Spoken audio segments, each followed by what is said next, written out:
"Hold my hand, mister."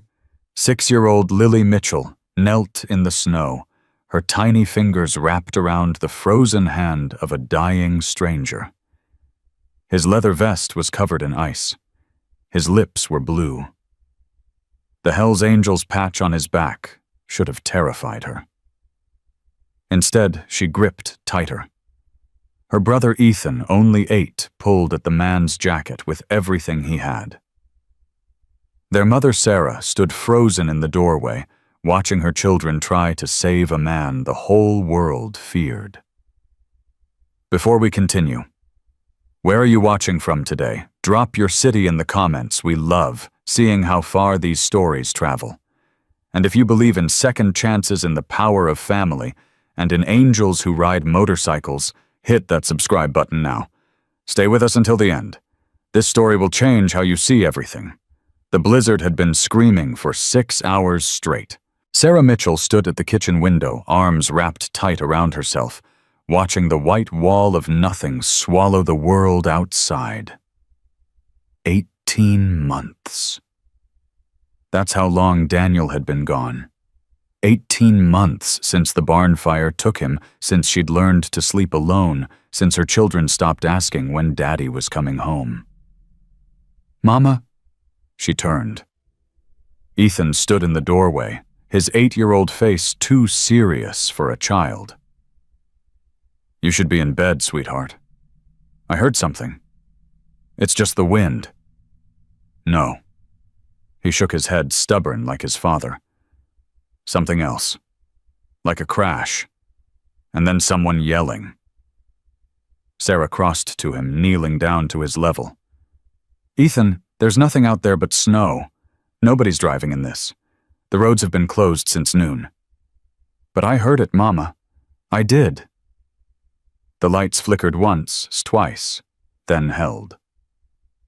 Sarah glanced toward the window again. The generator was running, but barely. If the power went out completely, they'd have nothing but the fireplace until morning. "Go back to bed," she said softly. "Check on your sister." Ethan didn't move. His eyes stayed fixed on the front door like he was waiting for it to burst open. "Ethan, now." He turned slowly, dragging his feet, and disappeared down the hallway. Sarah released a breath she didn't know she'd been holding. She was being paranoid. The isolation was getting to her, that was all. 22 miles from the nearest town, no cell service, no neighbors within shouting distance. Daniel had loved the remoteness of their horse ranch. Sarah had learned to tolerate it. Now she simply survived it. She was halfway back to the kitchen when she heard Ethan scream. "Mama! Mama! There's someone out there!" Sarah ran. Her socks slipped on the wooden floor, her heart slamming against her ribs. She found Ethan pressed against the living room window, his breath fogging the glass, his small hand pointing into the darkness. "Look! Look!" She grabbed his shoulders and pulled him back. "Get away from the window." "But Mama, he's crawling. There's a man crawling in the snow." Sarah forced herself to look. At first, she saw nothing but white chaos, the blizzard rendering the world into static. Then lightning flashed somewhere in the distance, and for one split second she saw it too. A dark shape, moving, dragging itself through the snow maybe 50 yards from the house. Then it collapsed and didn't move again. "Oh my God." "Mama, we have to help him." "Ethan, no, you stay right here." "But he'll die." "Mama, he's dying out there." Sarah's hands were shaking. She could feel the cold radiating through the window, could hear the wind trying to tear the roof off their house. Going out there was suicide. Whoever that person was, they were probably already dead.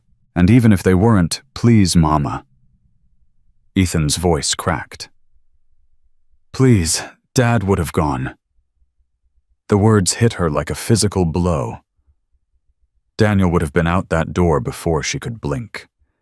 Daniel would have already been carrying the stranger inside, lecturing her later about how you never leave someone to die alone. Daniel wasn't here anymore. But his children were. His children who were watching their mother choose between safety and humanity. "Stay here," Sarah said.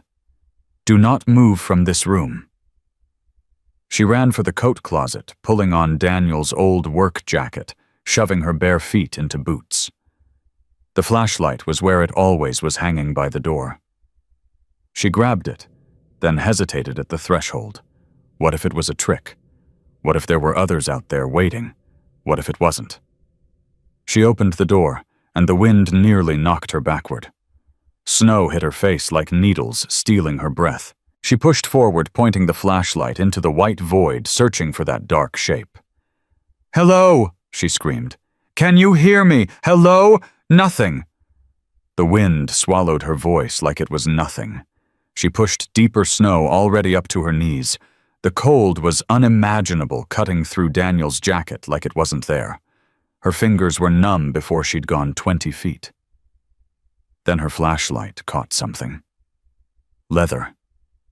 Black leather, half buried in white. Sarah stumbled toward it and dropped to her knees. A man. Massive, easily 6'3", face down in the snow. His jacket was thick, expensive-looking, but crusted with ice. His hands were bare fingers curled like claws. And on his back, Sarah's breath stopped. The patch read, "Hell's Angels." For one terrible moment, she didn't move. Couldn't move. She'd heard about these men. Everyone had. The news called them outlaws. Criminals. Dangerous. Her mother had warned her about bikers since she was a little girl. Never trust a man in leather. Never stop if you see them on the road. Never ever let them know where you live. This man was wearing their colors. This man was part of them. And this man was dying 3 feet from her hands. Sarah reached for his throat. Her fingers were shaking so badly she almost couldn't find the right spot. But then she felt it a pulse. Weak. Fading. But there. He wasn't dead yet.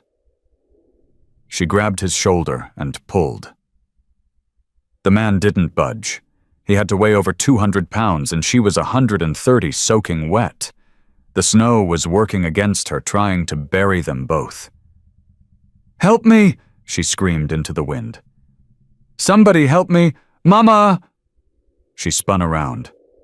Ethan was running toward her, Lily stumbling behind him in her nightgown, and snow boots, both of them completely ignoring her orders. "I told you to stay inside. You were taking too long." Ethan dropped to his knees beside her, grabbing the man's arm. "Is he alive?" "Barely." "Ethan, take your sister back." "No." Lily's small voice was fierce. She grabbed the man's other hand and pulled with everything her 6-year-old body had. "We have to save him, Mama. We have to—" "Lily, you can't. I'm not leaving him." Tears were streaming down her daughter's face, freezing on her cheeks. "Hold my hand, mister. Hold my hand. Don't die." Something in Sarah broke. Or maybe something healed. She didn't know anymore. "Okay," she said, her voice steadier than she felt. "Okay." Ethan, grab his jacket. Lily, don't let go of his hand. On 3 we pull. 1, 2, 3. They pulled. The man moved maybe 6 inches. Again, 1, 2, 3, another 6 inches. Sarah's back screamed in protest. Her fingers were so cold she couldn't feel them anymore. But they kept pulling, inch by inch, foot by foot, 3 people against the storm and the snow and the weight of a dying stranger. It took them nearly 20 minutes to reach the porch. By the time they dragged him through the door, Sarah was crying without knowing it. Her children were shaking so hard they could barely stand. The man hadn't moved. Once, hadn't made a sound. She pressed her fingers to his throat again.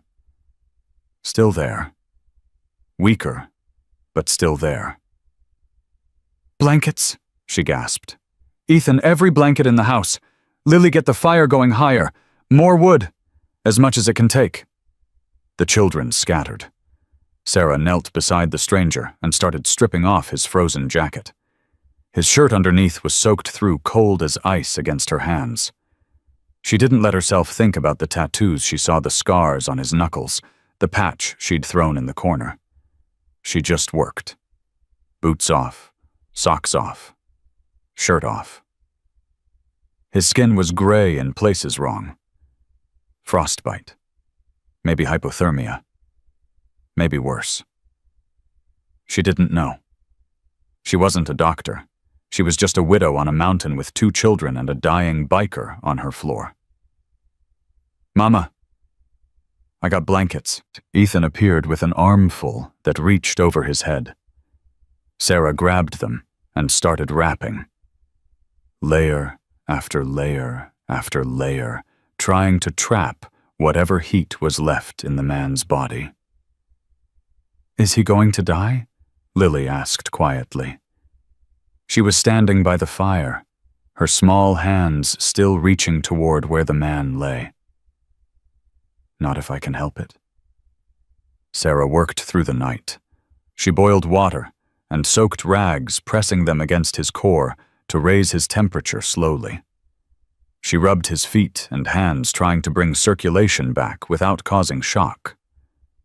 She talked to him, even though he couldn't hear her, telling him to fight, to hold on, to not make her children watch another person die.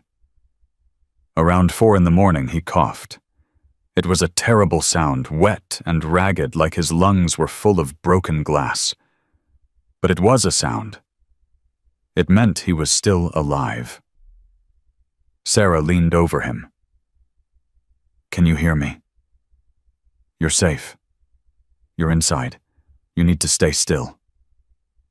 His eyes opened. Blue. Bright blue even in the dim light. They focused on her face with an intensity that made her stomach tighten. "Where?" His voice was destroyed, barely a whisper. "My ranch. Montana mountains. You crashed in the blizzard. My children found you." He tried to sit up and immediately collapsed back, a grunt of pain escaping his lips. "Don't," Sarah said firmly. "You've got frostbite on at least 3 fingers and both feet. You move too much, you'll lose them." He stared at her for a long moment. Then his eyes moved past her, taking in the small house, the fire, the 2 children huddled on the couch, watching him with wide eyes. "Kids," he rasped. "Your kids?" "Yes." "They were outside, in the storm. They found you." Something flickered across his face. Something that looked almost like pain, but different from the physical kind. "Shouldn't have brought me in." His voice was getting stronger, but only slightly. "My cut. You saw my cut. Your jacket is in the corner. Then you know what I am."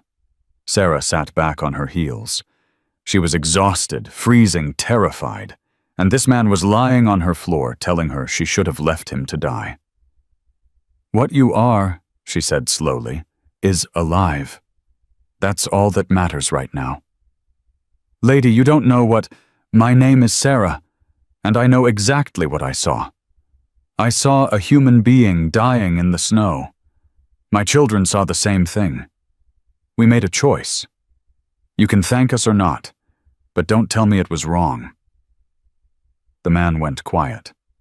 His blue eyes studied her face like he was trying to solve a puzzle he'd never seen before. "Marcus," he finally said. "My name's Marcus." "Okay, Marcus. You're going to sleep now. We'll figure out the rest in the morning. My bike is probably buried under 4 feet of snow.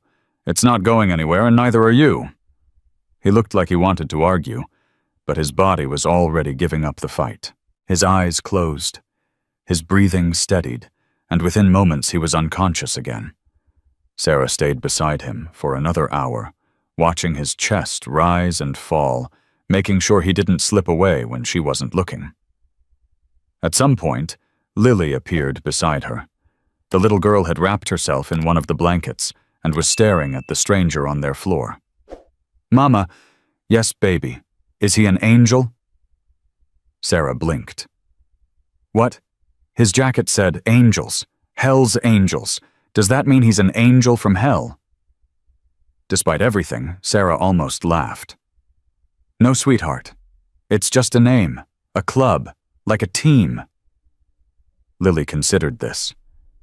But he fell from the sky, like in the stories. Angels fall and then people help them, and then they become good. He didn't fall from the sky. He crashed his motorcycle. Same thing. Lily yawned hugely. "I'm going to pray for him. Sister Agnes says prayers help even when people don't know you're praying." That's a nice idea, Lily." The little girl knelt beside the unconscious biker, folded her hands, and closed her eyes.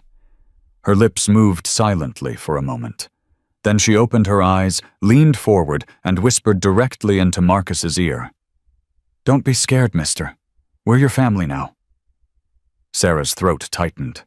She gathered Lily into her arms and carried her back to the couch, settling her beside Ethan, who had finally fallen asleep. She covered them both with the warmest quilt they owned, the one Daniel's mother had made for their wedding. Then she sat down in the chair by the fire and watched over all of them her children, and the stranger fate had dropped on her doorstep. Outside, the storm raged on, but inside something had shifted. Something had begun. She just didn't know it yet. Morning came gray and silent. The blizzard had finally exhausted itself sometime before dawn, leaving behind a world buried in white. Sarah woke with a crick in her neck and panic in her chest, immediately turning to check on the man on her floor. He was awake, watching her. "You stayed up all night," he said. His voice was stronger now, rough but steady. "Someone had to make sure you kept breathing." Marcus pushed himself up slowly, wincing with every movement. The blankets fell away, revealing a torso covered in tattoos, skulls, flames, names she didn't recognize, dates that probably meant something terrible. "How bad?" he asked, looking at his hands. "Bad, but maybe not permanent. You need to keep them warm, keep them moving. The feet are worse." He flexed his fingers, experimentally grimacing. "Had worse." "I doubt that." The ghost of a smile crossed his face. "You'd be surprised." "Mama." Ethan's voice came from the couch. He was sitting up, eyes locked on Marcus with a mixture of fear and fascination. "He's awake." "I can see that." Lily stirred beside her brother, yawning. When she saw Marcus looking at her, she smiled brightly. "Good morning, Angel." Marcus blinked. "What? That's what your jacket says." "Angel, I told Mama you fell from the sky." "Lily." Sarah started. "We talked about this. I'm not an angel, kid." Marcus's voice was gruff, but not unkind. "I'm just a guy who ran out of luck." Lily tilted her head. "That's okay. We found you. That means you have luck again." Marcus stared at her for a long moment. Something shifted in his expression, something Sarah couldn't quite read. "Yeah," he said quietly. "Maybe I do." Sarah stood her body, protesting every movement. "I'm going to make breakfast. Ethan, help me. Marcus, you stay where you are." You can stay where you are." Marcus settled back with what might have been a muttered curse, but he didn't argue. In the kitchen, Ethan stayed close to Sarah's side, peering around the doorframe at their unexpected guest every few seconds. "Mama, who is he really? I don't know yet." "Is he dangerous?" Sarah cracked eggs into a pan, choosing her words carefully. "I don't know that either." "Then why'd we save him?" She turned to face her son. His eyes were Daniel's eyes, brown and serious, and too old for his age. Because it was the right thing to do. Because your father would have done it. Because I want you and your sister to grow up knowing that you help people when they need help, even if you're scared. Even if you don't know how it's going to turn out. Ethan absorbed this. What if he's bad? Then we'll deal with that when it happens. But right now he's just a man who almost died. That's all he has to be. Ethan nodded slowly. Okay, Mama. By the time she brought out plates of scrambled eggs and toast, Marcus had managed to sit up fully against the couch. He looked pale, exhausted, and thoroughly out of place in her small living room. Eat, she said, handing him a plate. You don't have to. I know I don't have to. Eat. He took the plate. For a moment, he just stared at it, like he'd forgotten what food was. Then he took a bite, and something in his face changed. This is good, he said, surprised. It's eggs. It's not complicated. Still good. They ate in strange silence, a widow, her 2 children, and a Hell's Angel sitting around a coffee table in a snowed-in ranch house while the world outside slowly dug itself out. When the plates were empty, Marcus spoke again. I need to find my bike. It's buried, and you can't walk. I can. You cannot walk. Your feet are damaged. If you try to stand on them before they heal, you'll lose them. I'm not exaggerating. Marcus's jaw tightened. I have people who are looking for me. Your club, my brothers.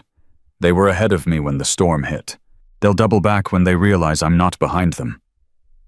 Then they'll find your bike, and they'll find us. Until then, you stay off your feet. Lady, you don't understand. Sarah. She held his gaze. My name is Sarah. And I understand plenty. I understand that I spent all night keeping you alive, and I'm not going to watch you throw that away because you're too proud to accept help. Marcus opened his mouth to argue, then stopped. He looked at her, really looked at her, and something in his expression softened. You're not afraid of me. Should I be? Most people are. Sarah thought about that. She thought about the patch in the corner, about the tattoos, about everything she'd heard about men like him. Fear is a luxury, she said finally. I don't have room for it anymore. Marcus was quiet for a long moment. Then slowly he nodded. Okay, Sarah. You win. For now. It was the first of many small battles. And though neither of them knew it yet, it was the first thread of something that would change all their lives forever. The day passed slowly. Sarah checked Marcus's fingers and feet every few hours, watching for signs of infection or deeper damage. He tolerated her examinations without complaint, though she could see it cost him something to be that vulnerable. Ethan circled the living room like a satellite, unable to stay away for long. His questions started tentatively and grew bolder as the hours passed. What kind of motorcycle do you have? Harley Davidson. Street glide. Is it fast? Fast enough? How fast? Fast enough to outrun most trouble. What kind of trouble? Marcus glanced at Sarah, then back at Ethan. The kind you don't need to know about yet. Lily had no such caution. She planted herself directly in front of Marcus and began showing him her drawings one by one, narrating each in exhaustive detail. This is a horse. We have horses. They're outside in the barn. This is my mama. She's pretty. This is my brother, but I made his head too big. This is a flower. I like flowers. This is Lily. Sarah's voice was gentle, but firm. Give him space. It's okay. Marcus's voice was rougher than before, but not harsh. Let her talk. Are you sure she can talk for hours? I know the type. Lily beamed and continued her presentation.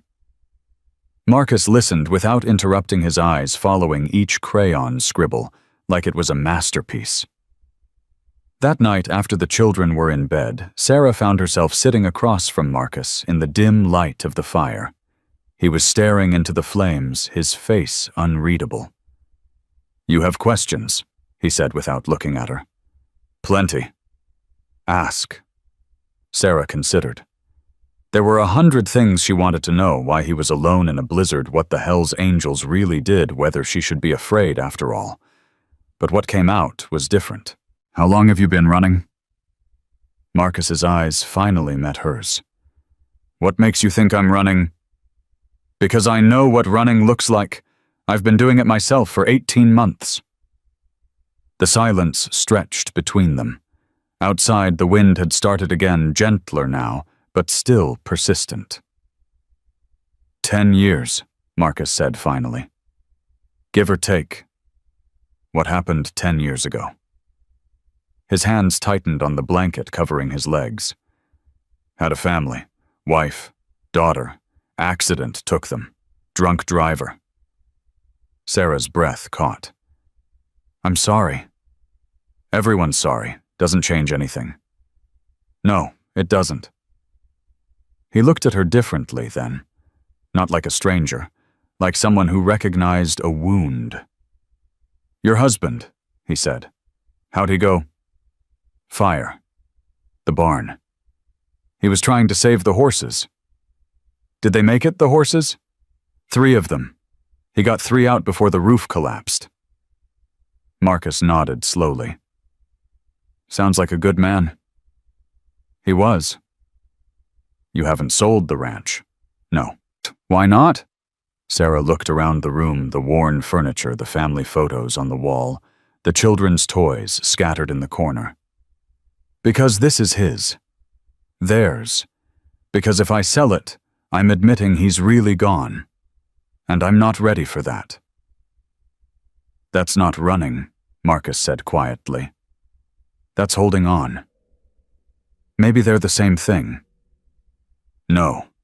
He shook his head. They're not. Trust me. I know the difference. They sat together in the silence of the house, while the fire burned low and the snow began to fall again. And for the first time in 18 months, Sarah didn't feel entirely alone. By the 3rd day, Marcus was already breaking her rules. She found him standing at the kitchen sink, weight balanced awkwardly on his damaged feet, washing the breakfast dishes. What are you doing? What's it look like?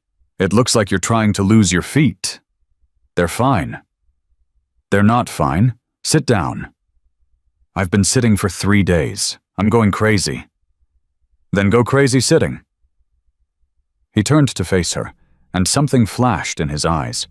Frustration, pride, something else she couldn't name. I don't do this, he said. I don't sit around while other people take care of me. That's not who I am. And who are you, Marcus? The question hung in the air between them. I'm the guy who takes care of everyone else, he said finally. That's my job. That's what I do. I protect people. I fix things. I don't... He gestured helplessly at the house, at her, at everything. I don't get rescued by widows and their kids. Well, you did. So maybe it's time to figure out who else you can be. His jaw tightened. For a moment she thought he was going to argue, going to storm out of her kitchen and into the snow and let the mountain finish what it started. Instead, he laughed. It was a short, rough sound, like he'd forgotten how to do it properly. But it was real. You're something else, you know, that I'm a mother of 2 who hasn't slept properly in 3 days. That's all I am. No. He shook his head, and when he looked at her again, there was something almost like wonder in his expression. No, you're a lot more than that. Before she could respond, Lily came running into the kitchen. Mama, Mama. The snow stopped, and I can see the road, and there's something shiny down there. Marcus's expression changed instantly. My bike. You're not going out there. Just to look. Just to see if it's salvageable. Marcus, I'll stay off my feet as much as I can. But I need to know, Sarah. I need to know if there's anything left. She looked at his face. saw the desperation beneath the stubborn mask, and made a decision she hoped she wouldn't regret. Ethan goes with you. You lean on him when you need to. And if I see you walking unsupported, I will drag you back inside myself. Marcus almost smiled. Yes, ma'am. It took them an hour to reach the crash site, Marcus leaning heavily on Sarah while Ethan ran ahead to scout the path. The Harley was half buried in a snowdrift chrome, catching the weak sunlight like a signal fire. Marcus stood over it for a long moment without speaking. How bad? Sarah asked. Forks bent. Might be frame damage. Won't know until I get it out. Can it be fixed? He knelt down slowly, running his hands over the visible metal like he was checking for broken bones. Maybe. With the right tools. Time. We have tools. Daniel had a full workshop in the barn. Marcus looked up at her. Why are you helping me? Because you need help. That's not an answer. It's the only one I have. He held her gaze for a long moment, searching for something. Whatever he found made him nod slowly. Okay, he said. Okay. They spent the rest of the morning digging the Harley out of the snow. Ethan worked alongside them with an intensity that surprised Sarah, shoveling, pulling, doing everything Marcus told him without complaint. You're a good worker, kid, Marcus said as they finally freed the bike. Ethan's face lit up. Dad always said that too. Your dad was right. Can I help you fix it? Marcus glanced at Sarah, asking permission without words. If you want to, she said, as long as it doesn't interfere with chores. I'll do both. I promise, Mama, please. I'll do everything. Ethan, I already said yes. He threw his arms around her, then immediately looked embarrassed and stepped back. But the smile on his face remained. As they walked the damaged motorcycle back toward the barn, Sarah caught Marcus watching her son with an expression she couldn't quite read. What? She asked. Nothing. Just, he's a good kid. You're raising him right. I'm doing my best. That's all any of us can do. That evening, for the first time since Daniel died, the workshop lights came on in the barn. Sarah stood in the doorway watching Marcus show Ethan how to assess damage, how to check for cracks, how to think through a repair before touching a tool. Her son listened with rapt attention, asking questions, absorbing everything. You're good with him, she said when Ethan ran inside to grab a forgotten wrench. Kids make sense to me. Adults are complicated. Kids just want to learn, want to feel useful, want someone to see them. Speaking from experience, Marcus's hand stilled on the motorcycle frame. I had a daughter, Grace. She would have been 16 this year. Marcus, she liked motorcycles too. Said she wanted to ride one someday. I told her she had to wait until she was older. His voice cracked slightly. She never got older. Sarah moved closer without thinking about it, putting her hand on his arm. I'm sorry. I shouldn't have asked. No. He covered her hand with his. It's good to talk about her. Most people don't let me. Why not? Because it makes them uncomfortable. Because they don't know what to say. Because grief makes people run away. I'm not running anywhere. He looked at her, then really looked, and something passed between them, an understanding that went beyond words, beyond circumstance, beyond the snow still falling outside. No, he said softly. I don't think you are. Ethan burst back through the door wrench held triumphantly aloft, and the moment passed. But something had changed. Something had begun. The fourth day brought trouble. Marcus heard them first, the crunch of tires on frozen ground, the slam of car doors. He was on his feet before Sarah could stop him moving toward the window with a silence that spoke of practiced danger. Stay here, he said. Keep the kids in the back room." "Marcus, what?" "Just do it." She gathered Ethan and Lily, herding them toward the bedroom despite their protests. Through the window, she could see a pickup truck in the driveway, 3 men climbing out. She recognized the one in front. Roy Dawson. He owned half the land in the valley and had been circling her ranch like a vulture since Daniel died. "Mrs. Mitchell," Roy's voice carried through the cold air. "We need to have a conversation." Marcus opened the front door before she could stop him. "She's not available." The 3 men stopped short. Roy's eyes traveled from Marcus's face to his leather vest to his bare feet wrapped in bandages. "And who the hell are you?" "A guest." "Guest?" Roy laughed, but there was no humor in it. "That what they're calling it now, Mrs. Mitchell, you want to explain why you've got a Hell's Angel living in your house with your children?" Sarah pushed past Marcus, positioning herself between him and the men. "He was injured in the storm. We took him in. That's all." "That's all?" Roy stepped closer. "You know what these people are. You know what they do. I know a man was dying, and we saved his life. Beyond that, it's none of your business, Roy. It's everyone's business when you're putting this community at risk, bringing criminal elements into, I'm going to stop you right there." Marcus's voice was calm, but there was steel underneath. "You don't know me. You don't know anything about me. So whatever story you've told yourself, I suggest you untell it." Roy's face reddened. "Listen here, biker trash. No, you listen." Marcus stepped forward, and despite his injured feet, despite his battered condition, there was something in him that made all 3 men take an involuntary step back.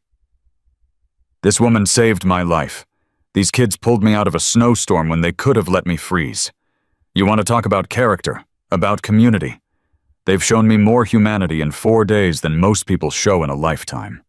So unless you've got something better to do than stand in a widow's driveway and threaten her, I suggest you leave." Roy's jaw worked. "This isn't over." "No," Marcus agreed. "It probably isn't. But today it is. Go home." For a long, tense moment, nobody moved. Then Roy turned on his heel, gesturing for his men to follow. "You're making a mistake, Mrs. Mitchell," he called over his shoulder. "You'll see. They always bring trouble. Always." The truck doors slammed. The engine roared. And they were gone. Marcus stood in the doorway until the sound of the engine faded completely. Then his legs buckled. Sarah caught him before he hit the ground. "You idiot," she said, half supporting him as she guided him back inside. "You absolute idiot. You can barely stand." "Had to be done." "It didn't have to be done like that." "Yeah." He looked at her, and despite everything, he was almost smiling. "It did." She got him to the couch and made him sit, checking his feet for new damage. The bandages were spotted with blood where he'd torn skin against the floorboards. "You could have made it worse." "I know." "You could have permanent damage." "I know." Why would you do that?" He reached out and caught her hand, stopping her frantic examination. "Because nobody threatens my family." Sarah froze. "We're not your family." "No." He looked past her to where Ethan and Lily were peering around the bedroom door, their faces pale with fear and confusion. "Then what are we?" She didn't have an answer, but somewhere deep inside, in the part of her heart she'd kept locked since Daniel died, something opened. Just a crack. Just enough. That night, after the children were finally asleep, Sarah found Marcus on the porch. He was sitting on the old wooden bench Daniel had built, staring up at the stars. The cold didn't seem to bother him, though she knew his feet must be screaming. "You should be inside." Needed air. She sat down beside him, close enough to feel the warmth radiating from his body. Roy won't let this go. I know. He wants the ranch. He's wanted it since Daniel died. Made me 3 offers, each one lower than the last. And you keep saying no. It's all I have left of him. Marcus nodded slowly. I get it. Do you... My bike. It's just metal and chrome. Doesn't mean anything to anyone else. But it was the last thing my wife touched before she died. She used to sit on the back and hold on to me, tell me to go faster. His voice cracked slightly. I rebuilt it after the accident. Every piece. Took me 2 years. It's the only place I can still feel her. Sarah didn't say anything. She just reached over and took his hand. They sat like that for a long time. 2 broken people holding on to each other in the darkness. I should leave, Marcus finally said. Soon as I can ride, I should go. You've done enough. I don't want to bring more trouble to your door. And if I don't want you to go? He turned to look at her, his blue eyes searching her face. Then you're as crazy as I am. Maybe I am. The snow began to fall again, soft and gentle this time. Sarah leaned against Marcus's shoulder, feeling his warmth, feeling his strength, feeling something she hadn't felt in 18 months. Hope. Stay, she whispered. At least until you're healed. At least until we know what Roy's going to do. Just stay. Marcus was quiet for a long moment. Then his arm came around her shoulders, pulling her closer. Okay, he said. I'll stay. And somewhere in the distance, like an echo of something coming, the sound of motorcycle engines rumbled through the mountain night. The engines came at dawn. Sarah jolted awake on the couch, her neck stiff from falling asleep at an awkward angle. Marcus was already at the window, his body tense, his hands gripping the frame. How many? She asked, her voice rough with sleep. 6, maybe 7. Roy, no. Something shifted in his voice. These are mine. Sarah moved to stand beside him. Through the frost-covered glass, she could see them, a line of Harley-Davidsons rolling up her driveway, their chrome catching the pale morning light. The riders wore the same leather vests Marcus had worn, the same patches she'd thrown in the corner 5 days ago. Your brothers? Yeah. Will they be angry that you've been here? Marcus turned to look at her, and there was something in his eyes she hadn't seen before. Something like fear, but not quite. They'll be grateful. But Sarah, they're going to have questions. About you. About why you helped me.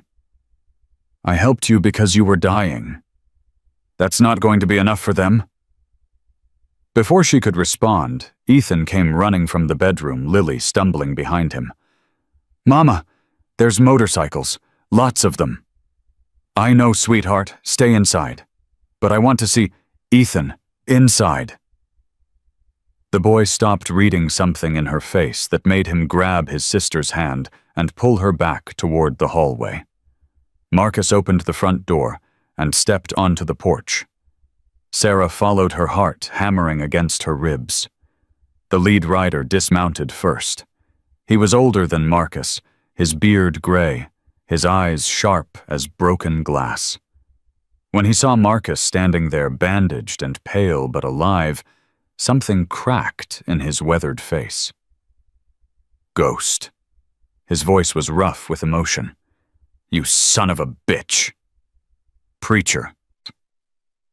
The older man crossed the distance between them in 3 strides and pulled Marcus into a fierce embrace.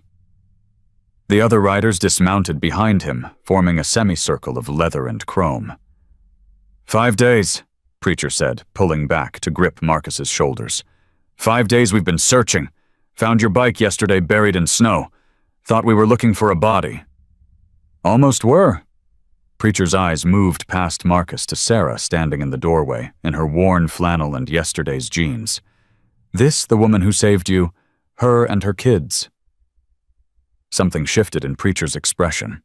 He released Marcus and walked toward Sarah, his boots heavy on the frozen ground. When he reached the porch steps, he stopped and looked up at her. "Ma'am? Sir? My brother tells me you pulled him out of a blizzard, kept him alive through the night. That true? My children found him. I just did what anyone would do." "No." Preacher shook his head slowly. "Not anyone. Most people would have left him to die, or called the cops. You brought him into your home. You cared for him. You protected him. He needed help. He needed a miracle." Preacher climbed the steps until he was standing directly in front of her. "And you gave him one. On behalf of every man wearing these colors, I thank you." He extended his hand. Sarah took it, feeling the calluses, the strength, the weight of something she didn't fully understand. "You're welcome," she said. "Though I'm not sure I did anything special." "That's how you know it was special." Preacher smiled, and for a moment the dangerous edges of his face softened into something almost kind. Only people who do truly good things don't realize they're doing them. Behind him, the other riders had gathered around Marcus, clapping his back, checking his injuries, speaking in low voices. Sarah caught fragments: road conditions, search patterns, something about a hospital in Helena. "We should get you to a doctor," one of them said. "Those feet need real treatment." "I'm fine." "Ghost, you can barely walk." "I said I'm fine." Sarah stepped forward. "He's right. The frostbite is serious. He needs proper medical care." Marcus shot her a look that might have been betrayal. She held his gaze without flinching. "I kept you alive this far. Don't throw that away because you're too stubborn to see a doctor." Preacher laughed, a deep, genuine sound that seemed to surprise even him. "I like her, Ghost. She's got fire." "She's got something," Marcus muttered. "We'll take you into town," Preacher continued. "Get those feet looked at. Then we'll figure out next steps." "I can't leave." "What do you mean you can't leave?" Marcus's jaw tightened. He glanced at Sarah, then back at Preacher. "There's a situation. Local guy named Roy Dawson. He's been pressuring Sarah to sell her ranch. Yesterday he came up here with some men, started making threats. Threats. The kind that don't stay verbal for long. Something changed in the air. Sarah felt it like a drop in temperature, the way the riders' postures shifted, the way their eyes hardened. "He threatened you?" Preacher asked, looking at Sarah. "He threatened all of us. Marcus stood up to him, but he's coming back," Marcus finished. "Soon, with more people. And I'm not leaving this family unprotected." Preacher studied Marcus for a long moment. Then he nodded slowly. "Okay, then we don't leave either." "Preacher, you don't have to. This woman saved one of ours. That makes her one of ours." Preacher turned to face his men. "Boys, looks like we're staying for a while. Someone want to help me find a place to park these bikes?" The next few hours passed in a blur of organized chaos. The riders set up camp in Sarah's barn, clearing space among the old equipment and hay bales. They worked efficiently, without complaint, moving around each other with the practiced ease of men who'd spent years living in close quarters. Ethan was beside himself with excitement. He darted between the motorcycles, asking questions touching chrome when he thought no one was looking, watching everything with wide, hungry eyes. "Your boy likes bikes," Preacher observed, settling onto a hay bale beside Sarah. "He likes anything with an engine. His father was the same way." Ghost mentioned him. "The fire." Sarah nodded, not trusting her voice. "I'm sorry for your loss, truly." "Thank you. How long ago?" 18 months. Preacher was quiet for a moment, watching Ethan help one of the riders polish a gas tank. "You know," he said finally, "Ghost lost his family too, 10 years ago, wife and daughter, drunk driver." "He told me." "Did he?" Preacher raised an eyebrow. "That's unusual. He doesn't talk about them to anyone, not even us." But Sarah didn't know what to say to that. "He's different since the crash," Preacher continued. "I can see it in his eyes. Something's changed in him." I don't know what you mean. I think you do. He stood brushing hay from his jeans. I think you know exactly what I mean. Lily found Marcus in the workshop, sitting on a stool with his damaged feet propped on a crate. He was holding a wrench, staring at his half-dismantled motorcycle like it held answers to questions he couldn't quite articulate. What are you doing? He looked up. The little girl stood in the doorway, her stuffed rabbit clutched against her chest. Just thinking. About what? About whether this bike can be fixed. Can it? Maybe. Probably. It'll take time. Lily walked closer, studying the damaged machine with 6-year-old seriousness. I think you should fix it. Yeah. Why's that?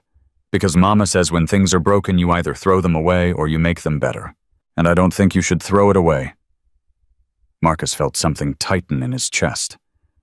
Your mama's pretty smart. She's the smartest. Lily climbed onto a nearby crate, settling in like she planned to stay a while. Are you going to leave when your motorcycle is fixed? I don't know yet. I don't want you to leave. Lily, Ethan doesn't either. He talks about you all the time. He says you're teaching him things, important things. I'm just showing him how engines work. That's not what he means. She hugged her rabbit tighter. He means you talk to him like he matters, like what he thinks is important. Marcus set down the wrench. He does matter. What he thinks is important. I know, but nobody talked to him like that since Daddy died.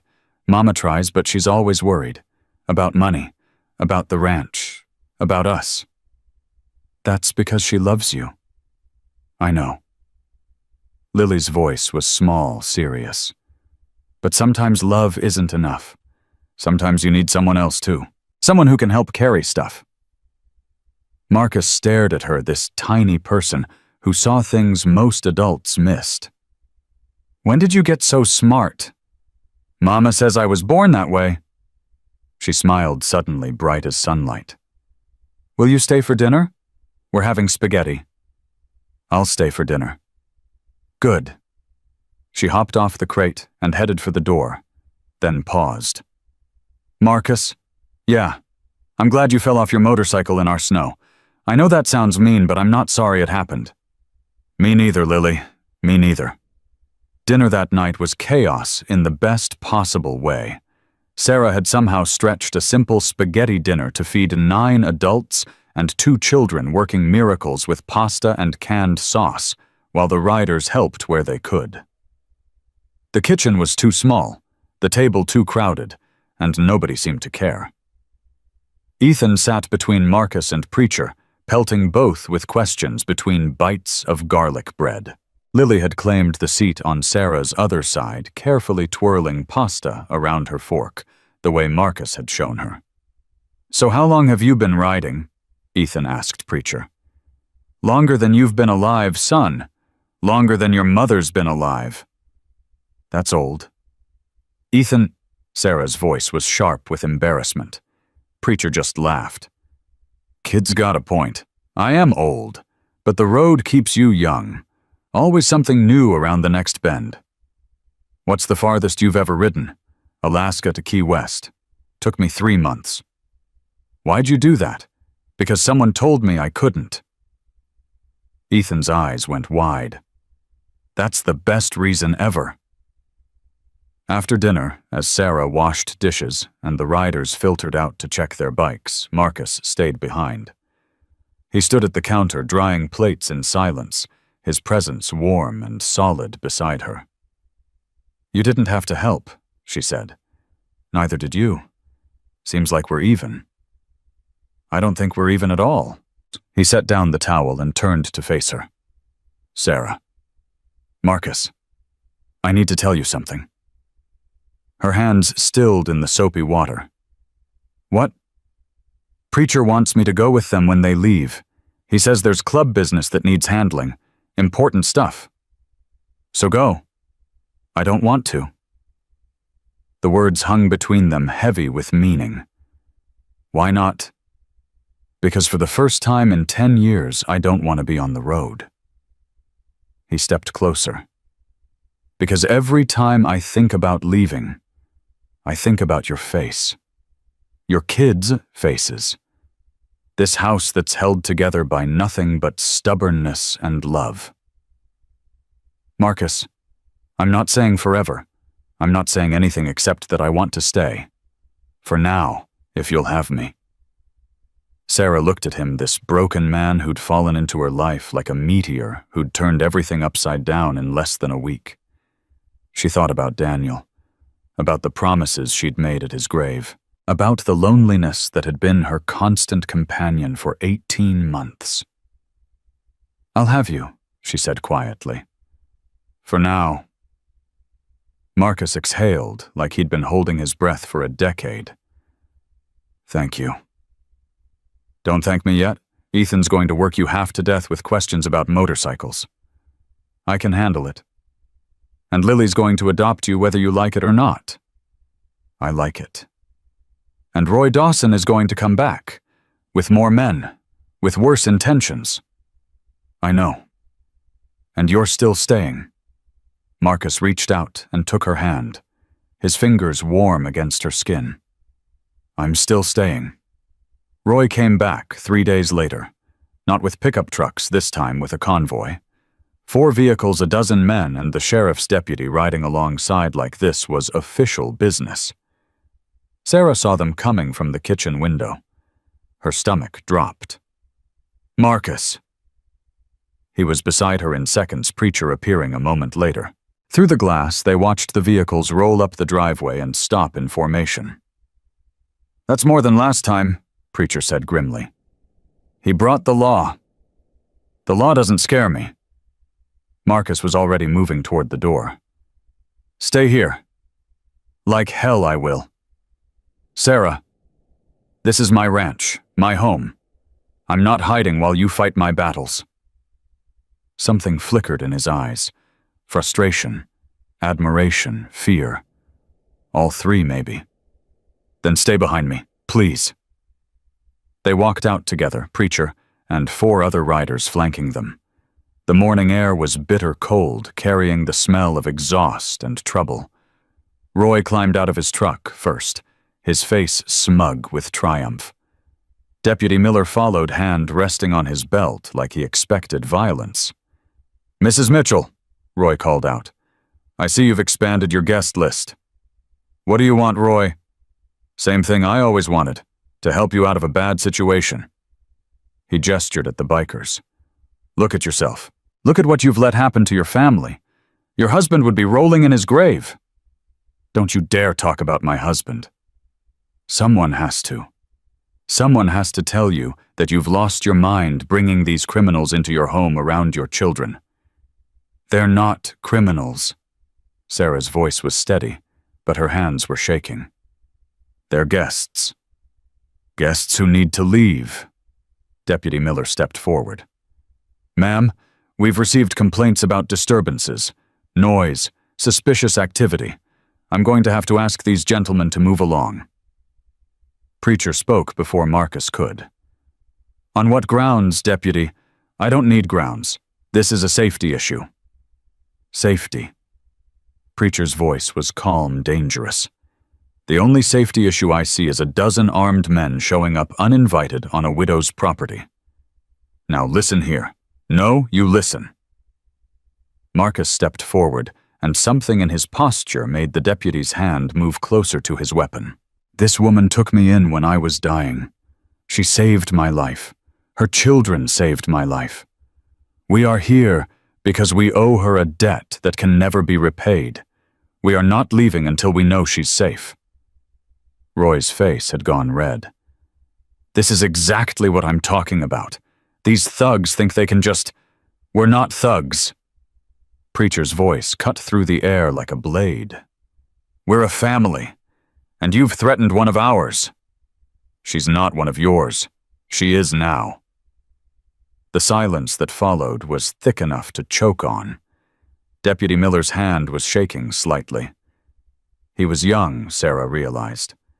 Too young to be dealing with this. too young to know what he'd walked into. "Gentlemen," he said carefully, "I don't want any trouble here." "Neither do we," Marcus replied. "But we're not leaving. If you want to arrest us, go ahead. You'll need more vehicles, and more deputies, and a judge willing to tell you what crime we've committed by helping a widow fix her fence." Fixing her fence. Fixing her. Roy spat. "Is that what they're calling it now?" "Watch your mouth." Marcus's voice dropped to something soft and deadly. "You don't get to talk about her like that. Or what you'll hit me, go ahead. Give the deputy something to actually arrest you for." Marcus didn't move, didn't blink, just stood there, radiating a kind of controlled violence that made Roy take an involuntary step backward. "Roy," Sarah's voice cut through the tension. "I've turned down your offers 3 times. The answer isn't going to change. This is my land, my home, my decision, and I'm asking you to leave." "This isn't over, Sarah." "Yes, it is.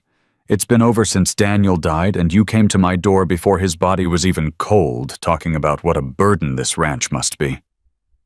Her voice cracked, but she kept going. "I know what you want. I've always known, and the answer will always be no." Roy stared at her, and for a moment something ugly flickered in his eyes.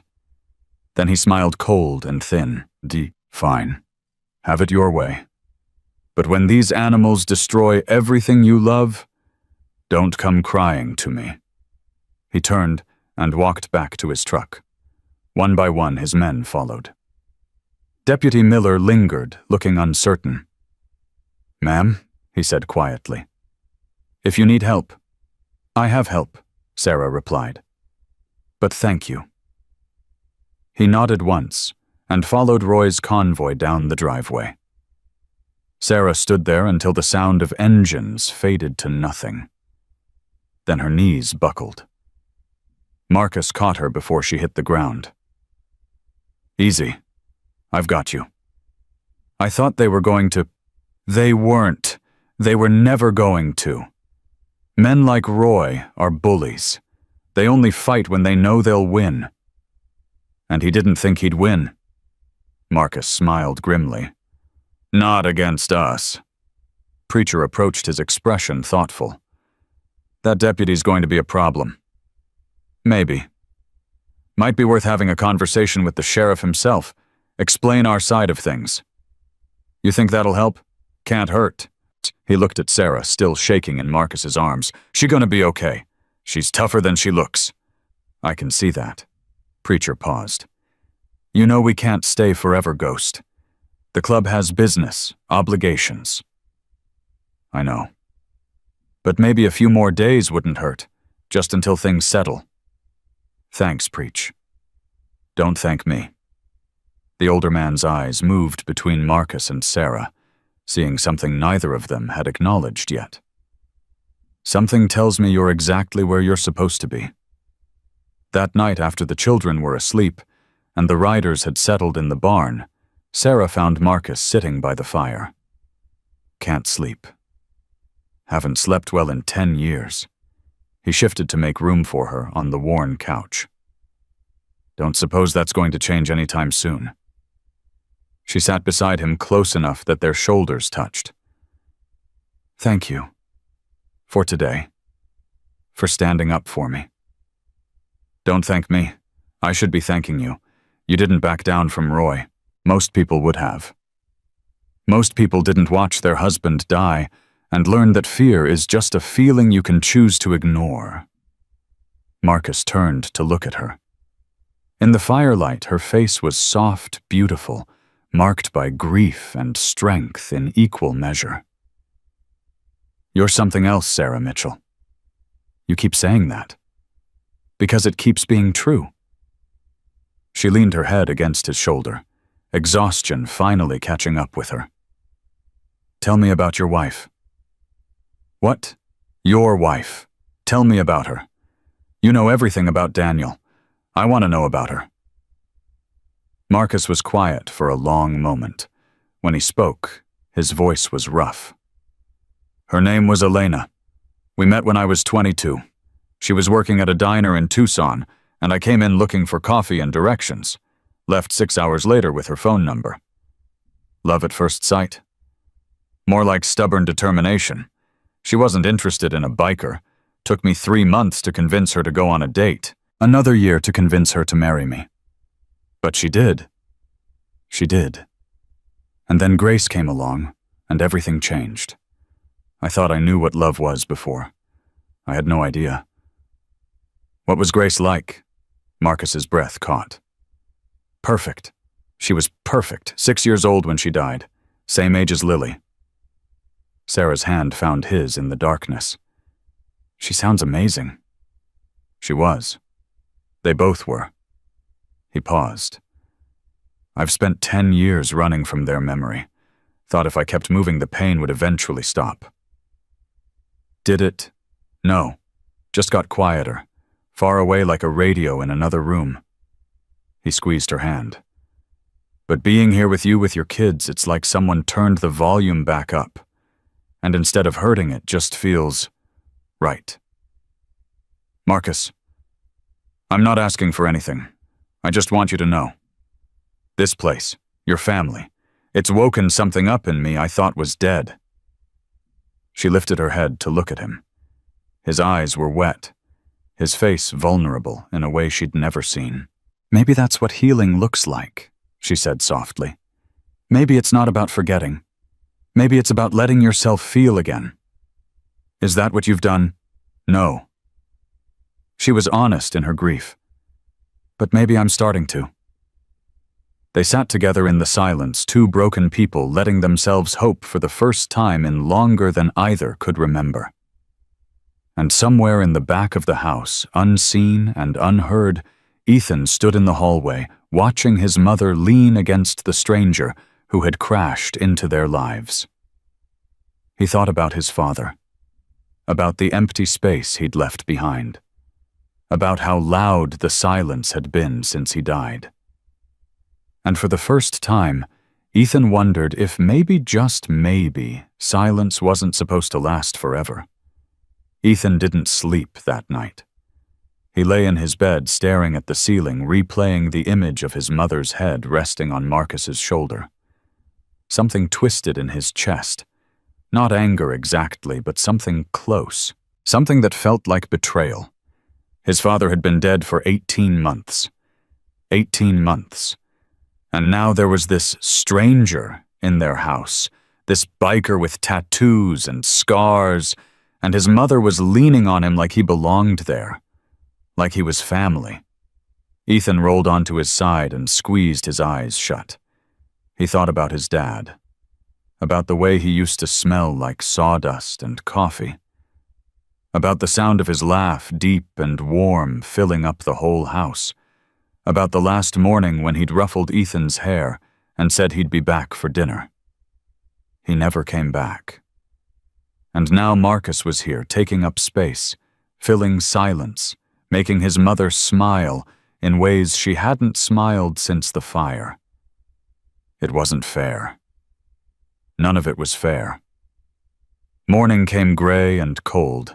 Sarah found Ethan already dressed, sitting at the kitchen table with his arms crossed. "You're up early?" Couldn't sleep. She poured herself coffee, studying him.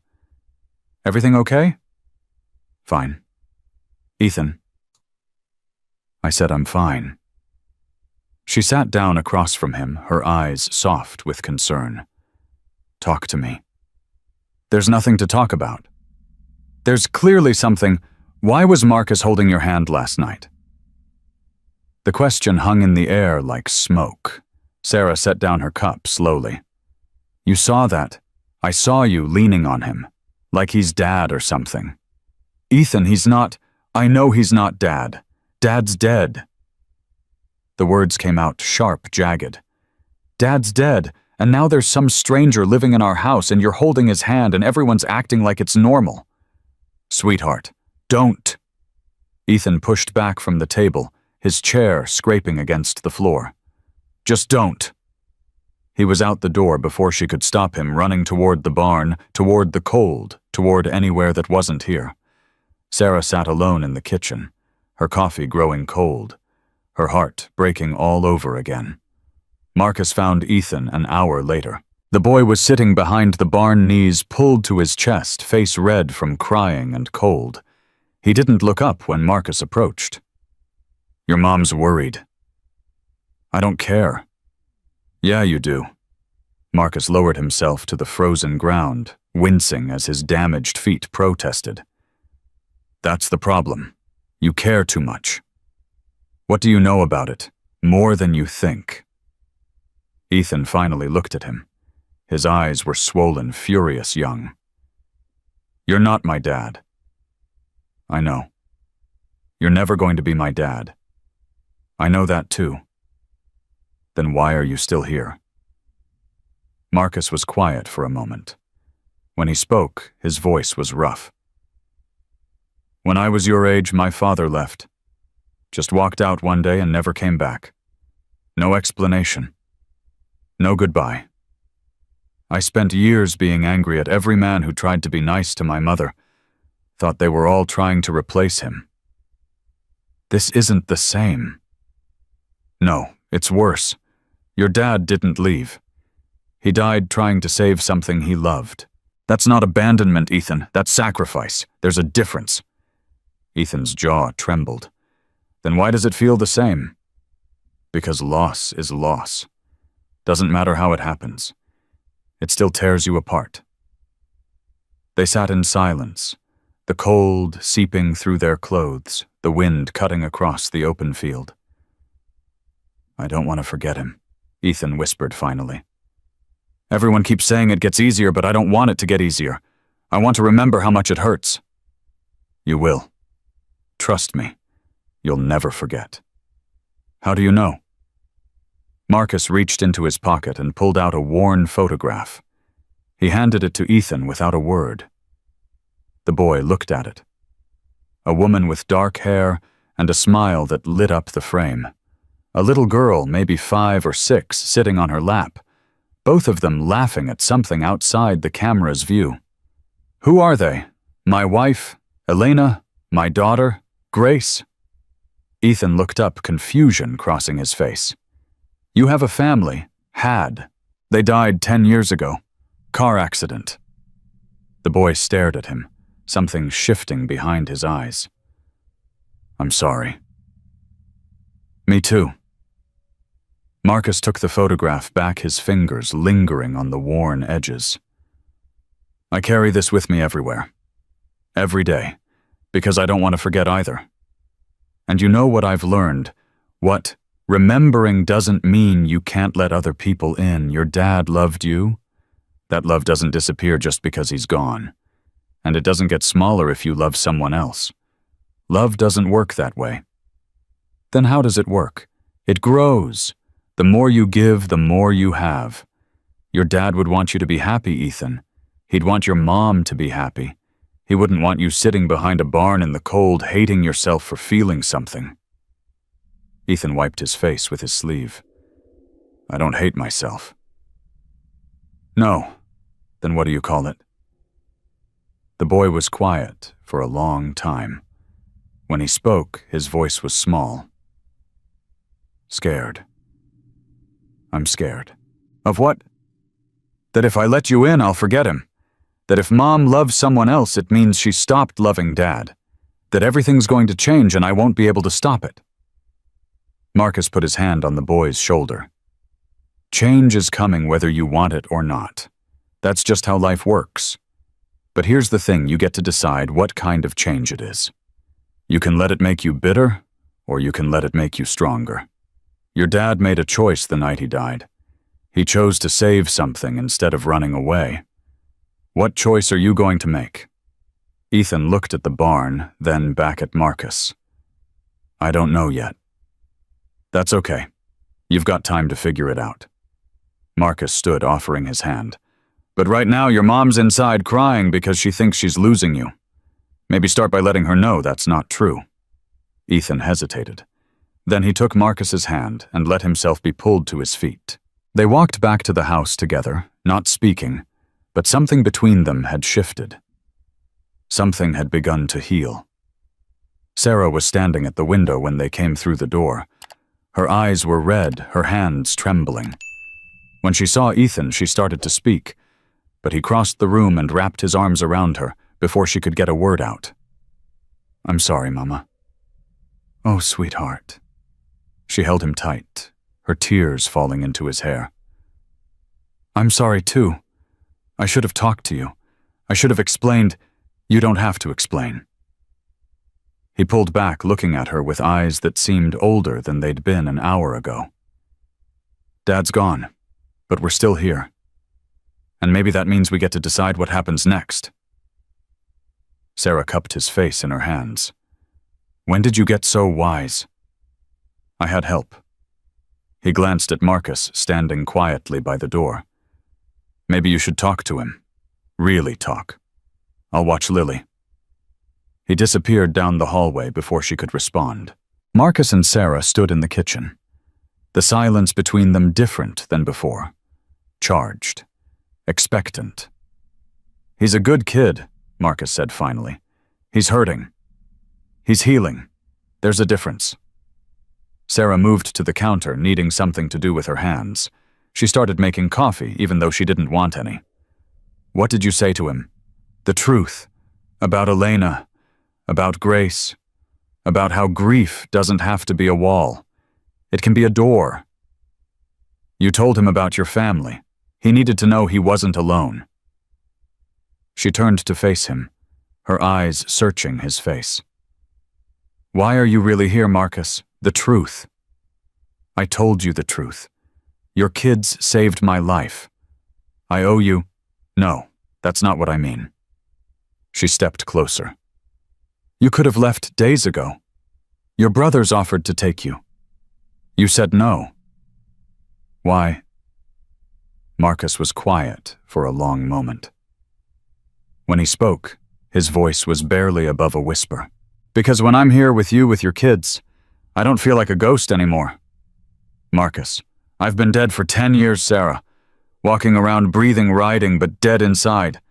And then I crashed in your snow, and your children pulled me out and you held me together through the worst night of my life. And somewhere in there something woke up." "What hope?" He laughed, but there was no humor in it. "Stupid, right? A man like me hoping for anything. But there it is." Sarah closed the distance between them.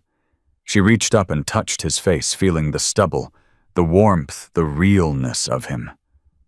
"It's not stupid." "Sarah, I've been dead too, since Daniel died, just going through the motions, trying to keep the kids alive, trying to keep the ranch alive, never stopping long enough to feel anything because I knew if I started I'd never stop.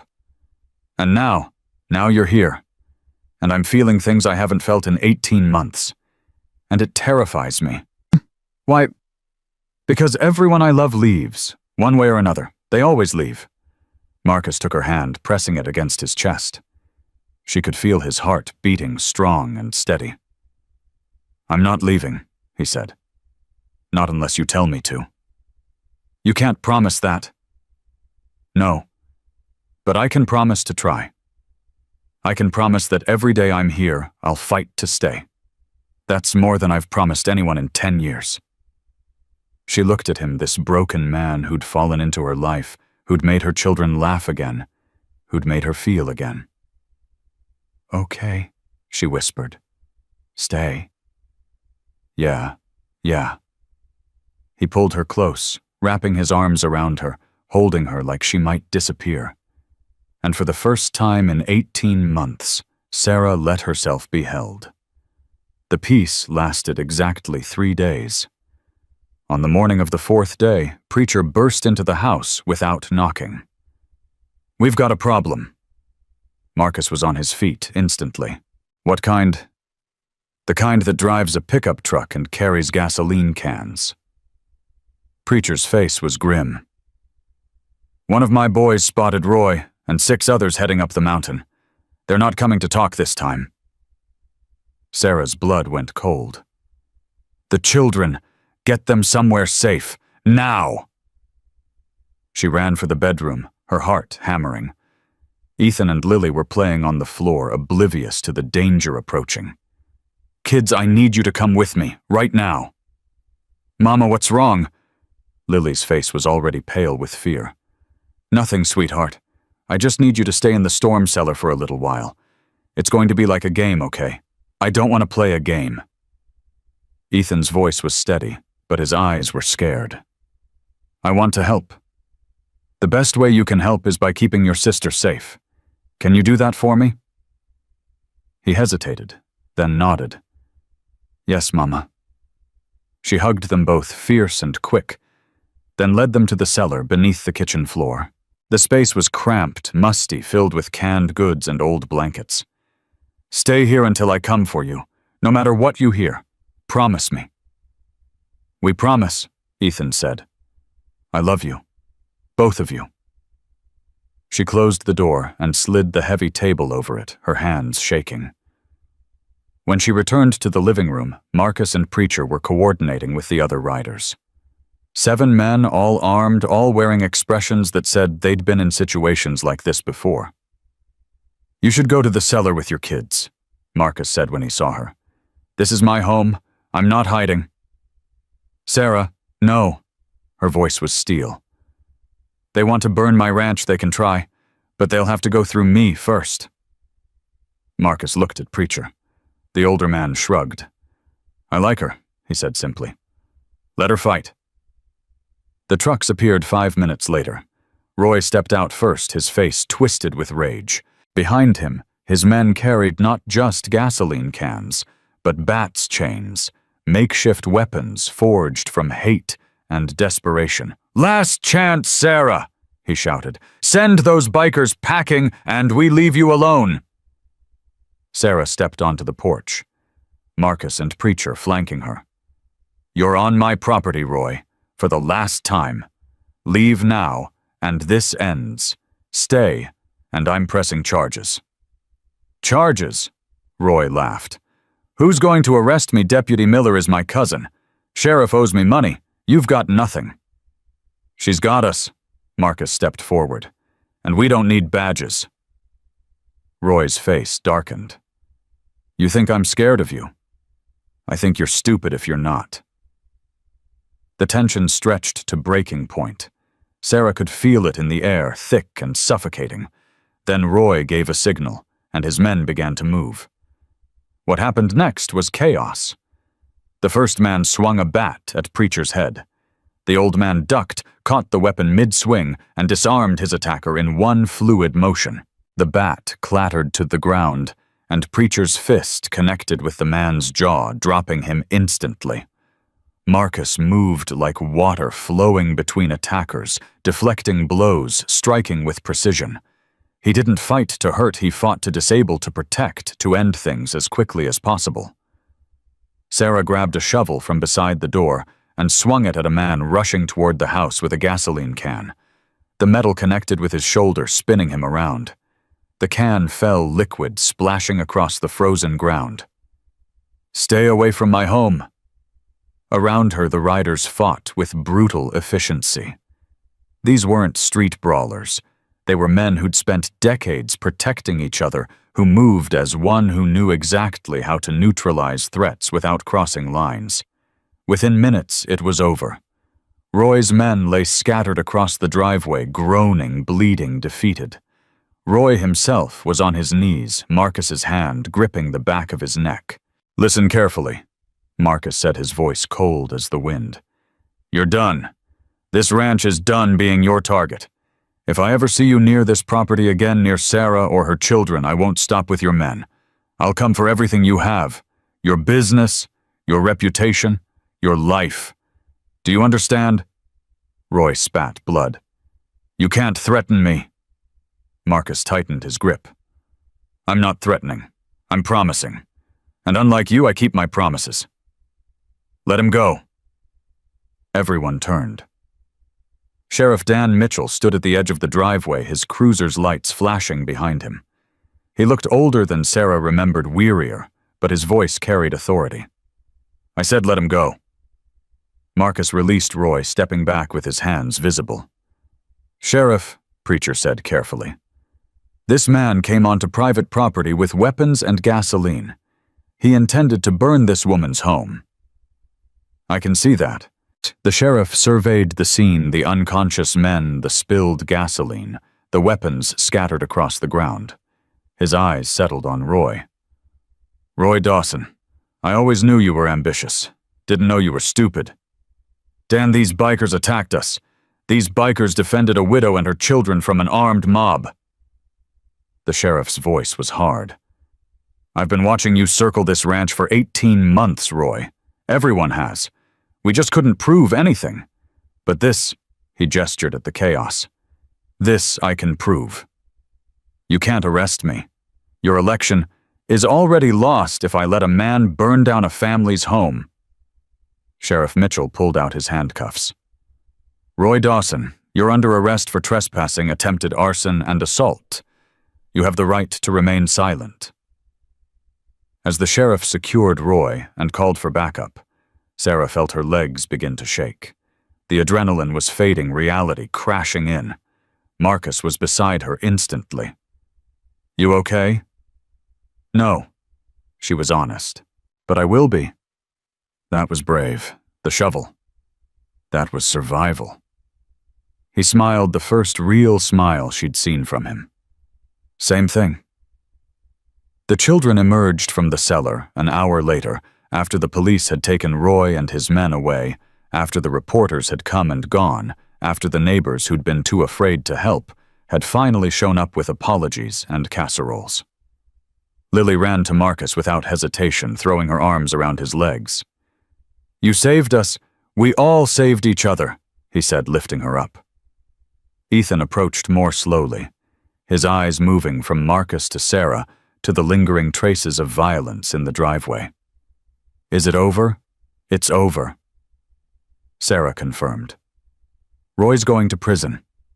He won't bother us again. Because of them. Ethan looked at the riders gathered around their bikes, cleaning up, checking on each other. Because of all of us. The boy was quiet for a moment. Then he walked to Marcus and extended his hand. Thank you for protecting my family. Marcus shifted Lily to one arm and shook Ethan's hand with complete solemnity. Thank you for letting me. That night, after the chaos had settled and the world had gone quiet, Preacher gathered his men by the barn. Time to ride, boys. Marcus stood with Sarah on the porch, watching them prepare. You sure you won't come? Preacher asked, approaching one last time. I'm sure. The club needs you, Ghost. The club will survive. It always has. Marcus looked at Sarah, at the children pressed against her sides, at the house that had become something more than shelter. I'm needed here. Preacher studied his face for a long moment. Then he smiled, slow and genuine. You found it, didn't you, the thing you've been riding toward all these years? Maybe. Or maybe it found me. Same thing, brother. Same thing. Preacher pulled him into a fierce embrace. We'll visit. Spring, summer, whenever the road brings us north. You're still family. Always. The riders mounted their bikes one by one. Engines roared to life, shattering the peaceful night with thunder and chrome. Lily waved from the porch. Bye, angels! Preacher laughed, raising his fist in salute. Then the convoy began to move, rolling down the driveway, disappearing into the darkness, the sound of their engines fading like a heartbeat, growing distant. When the last rumble disappeared, Sarah turned to Marcus. So what now? Now we figure out the rest. That simple. Nothing about this is simple. He looked at her children, at the ranch that had nearly burned. But simple is overrated. Ethan tugged at Marcus's sleeve. Does this mean you're staying for good? If your mom will have me? Sarah pretended to consider.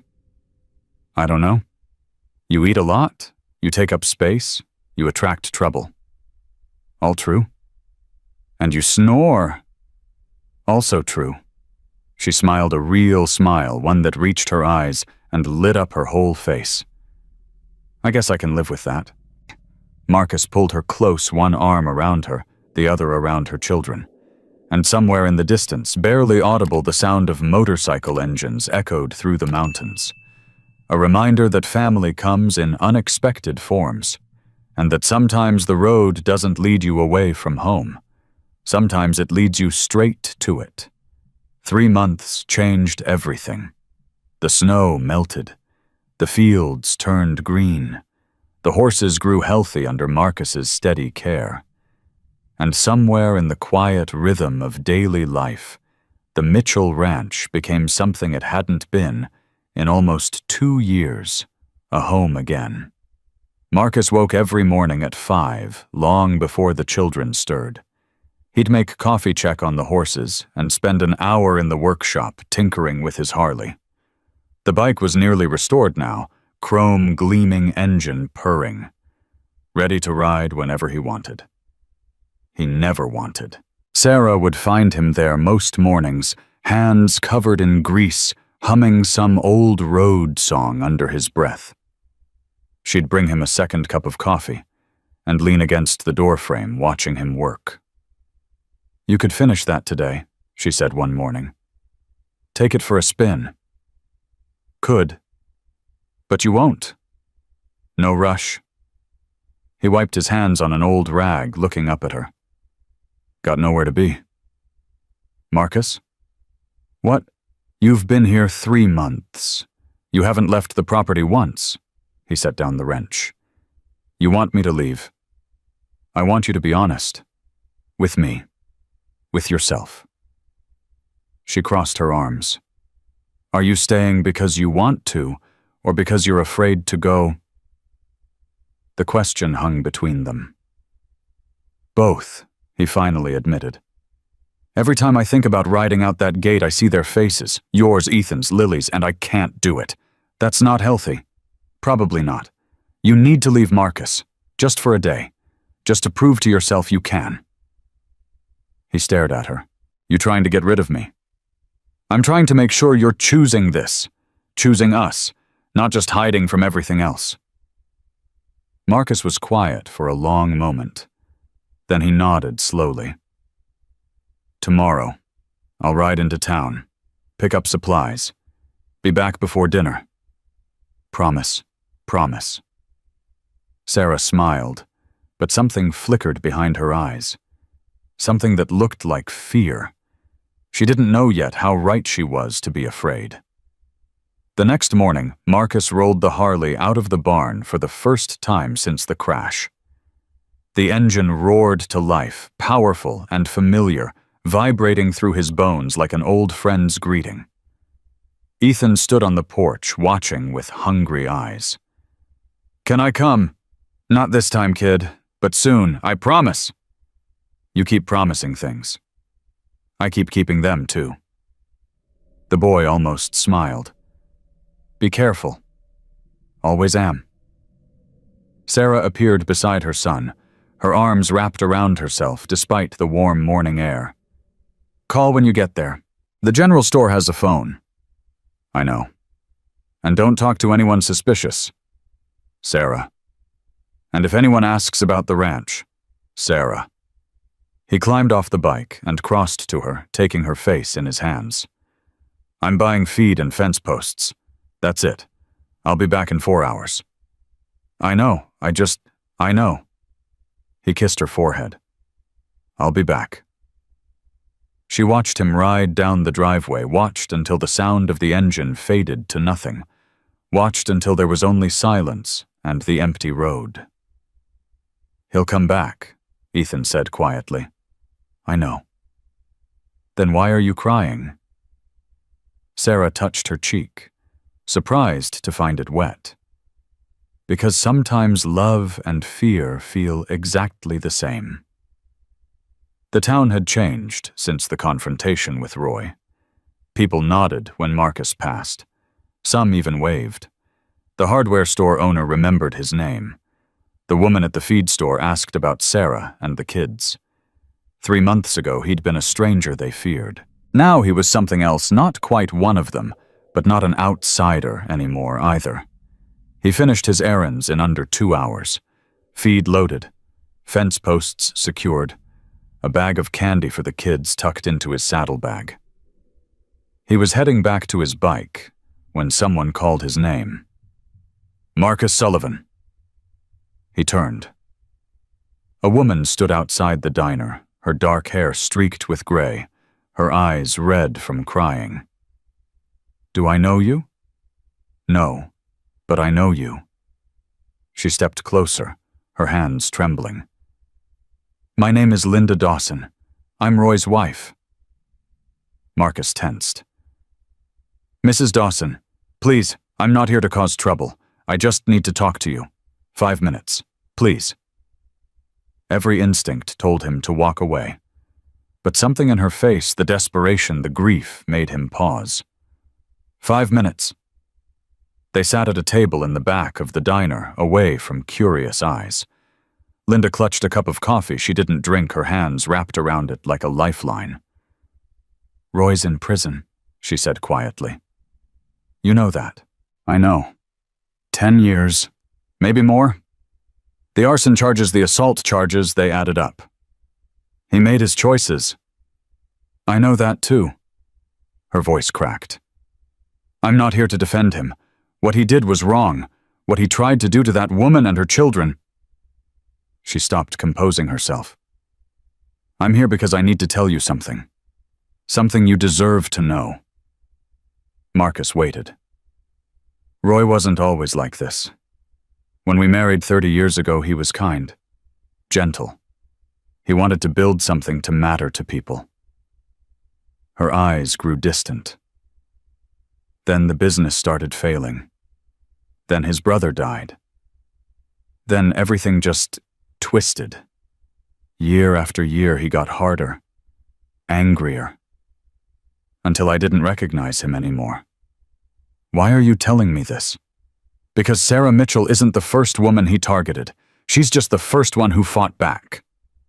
Linda's hands tightened on the cup. There were others. Widows, single mothers, people without protection. He pressured them to sell, bought their land for nothing, destroyed their lives. How many? 4 that I know of. Maybe more. Marcus's jaw tightened. "And you never said anything?" "I was afraid." Tears spilled down her cheeks. "I was a coward. I told myself it wasn't my business, that I couldn't change anything, that speaking up would only make things worse." She looked at him directly. "But then you came along. You and Sarah and those children. You showed me what courage looks like, what standing up looks like." "Mrs. Dawson, I'm going to testify at the appeal hearing. I'm going to tell the judge everything, every family Roy destroyed, every lie he told, every threat he made. It won't bring back what those people lost, but maybe it'll make sure he never does it again." Marcus stared at her. "That takes guts. It takes 3 months of watching someone else be brave." She stood, leaving some bills on the table. "Tell Sarah I'm sorry. For everything. And tell her," she paused at the door, "tell her thank you. For showing me what I should have done years ago." She was gone before Marcus could respond. He sat alone in the diner, processing what he'd just learned. Roy Dawson hadn't been a random threat. He'd been a pattern, a predator. And Sarah, without knowing it, had been the one to finally stop him. Not just by fighting back, by inspiring others to fight, too. Marcus made it back to the ranch 2 hours later than planned. Sarah was waiting on the porch, her face pale with worry. When she saw the Harley cresting the hill, her whole body sagged with relief. "You said 4 hours." "I know. Something came up." "Something—" She stopped herself, seeing his expression. What happened? He told her everything. About Linda Dawson, about the other victims, about the testimony that would ensure Roy never hurt anyone again. Sarah listened in silence. When he finished, she sat down on the porch steps, her hands pressed against her face. "I didn't know. How could you? Those other women, those families. If I'd sold to him—" "You didn't." "But I almost did." She looked up at him, her eyes wet. Right after Daniel died. Roy came to me with an offer, and I almost took it. The only reason I said no was because Ethan begged me not to. Ethan, he said his dad would want us to keep fighting, to keep the ranch. Her voice broke. My 8-year-old son had to remind me to be brave. Marcus sat down beside her. That's not weakness, Sarah. That's grief. You were drowning, and you still managed to stay afloat. Barely. Barely is enough. Barely is everything. She leaned into him, her head against his shoulder. I'm glad you came back. I told you I would. I know. But part of me wondered, part of you wondered if I'd just keep riding, find the next town, the next road, disappear the way I've been disappearing for 10 years. She didn't deny it. I thought about it, Marcus admitted, for about half a second. Then I remembered what I'd be riding away from, and it wasn't even a choice anymore. What would you be riding away from? He turned to face her. You, Ethan, Lily, the first real home I've had since Elena died. His voice dropped. The first time I've felt like myself instead of a ghost. Sarah touched his face. You're not a ghost, Marcus. You haven't been for a long time. I know, he smiled. That's what scares me. That night after the children were asleep, Marcus found Ethan sitting on the back porch. The boy was staring at the stars, his face thoughtful in the moonlight. Can't sleep.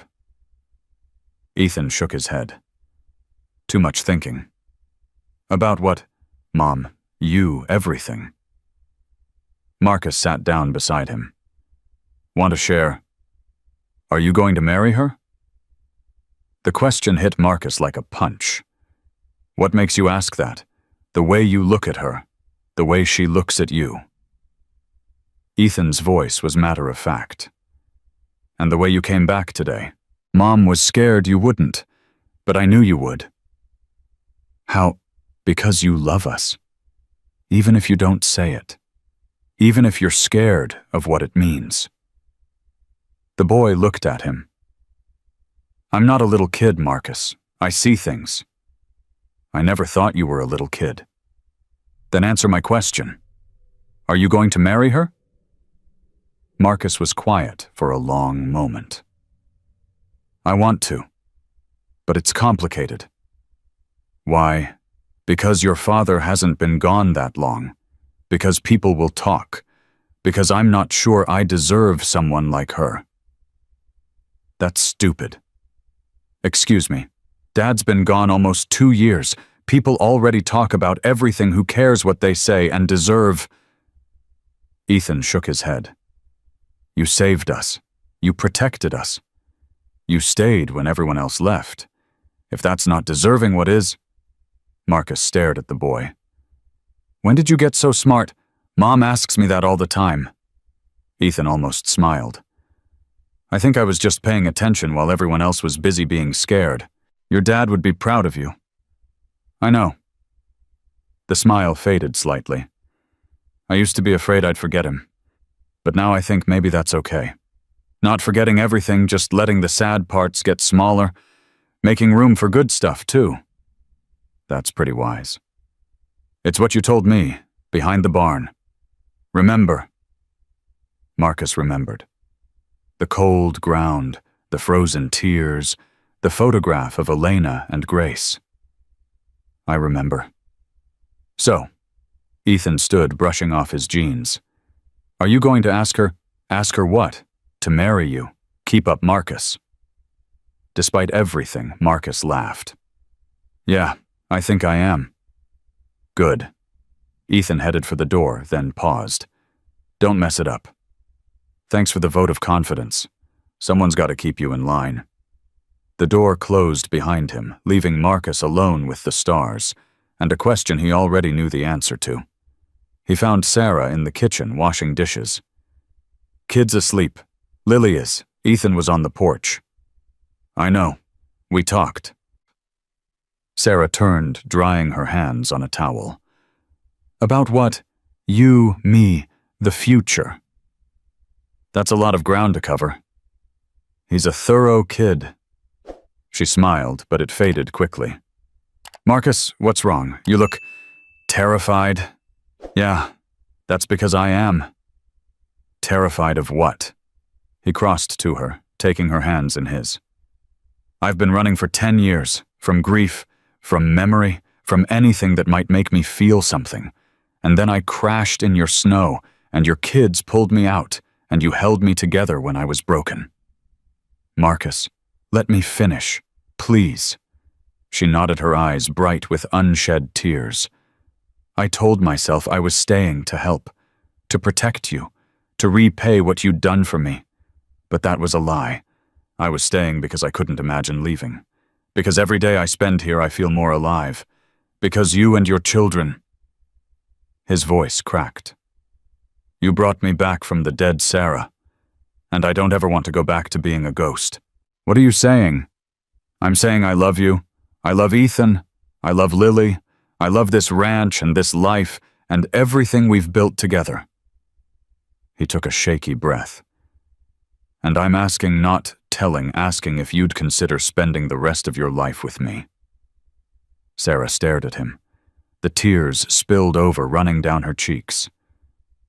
You're proposing badly, apparently. I don't have a ring. I don't have a speech. I just have... She kissed him. It wasn't gentle. It wasn't careful. It was fierce and desperate and full of everything they'd both been holding back for months. When they finally broke apart, she was laughing through her tears. That's a yes, in case you were wondering. I was definitely wondering. Yes. She said it again like the word tasted good. Yes, Marcus Sullivan. I'll marry you. Yeah. He pulled her close, holding her so tight he was afraid he might break her. But she held him just as tight, and neither of them wanted to let go. From the hallway, two small faces peered around the corner. Did he ask? Lily whispered loudly. Shh, Ethan hissed. We're not supposed to be watching. But did he ask? Sarah laughed, pulling back from Marcus but keeping hold of his hand. You can come out, both of you.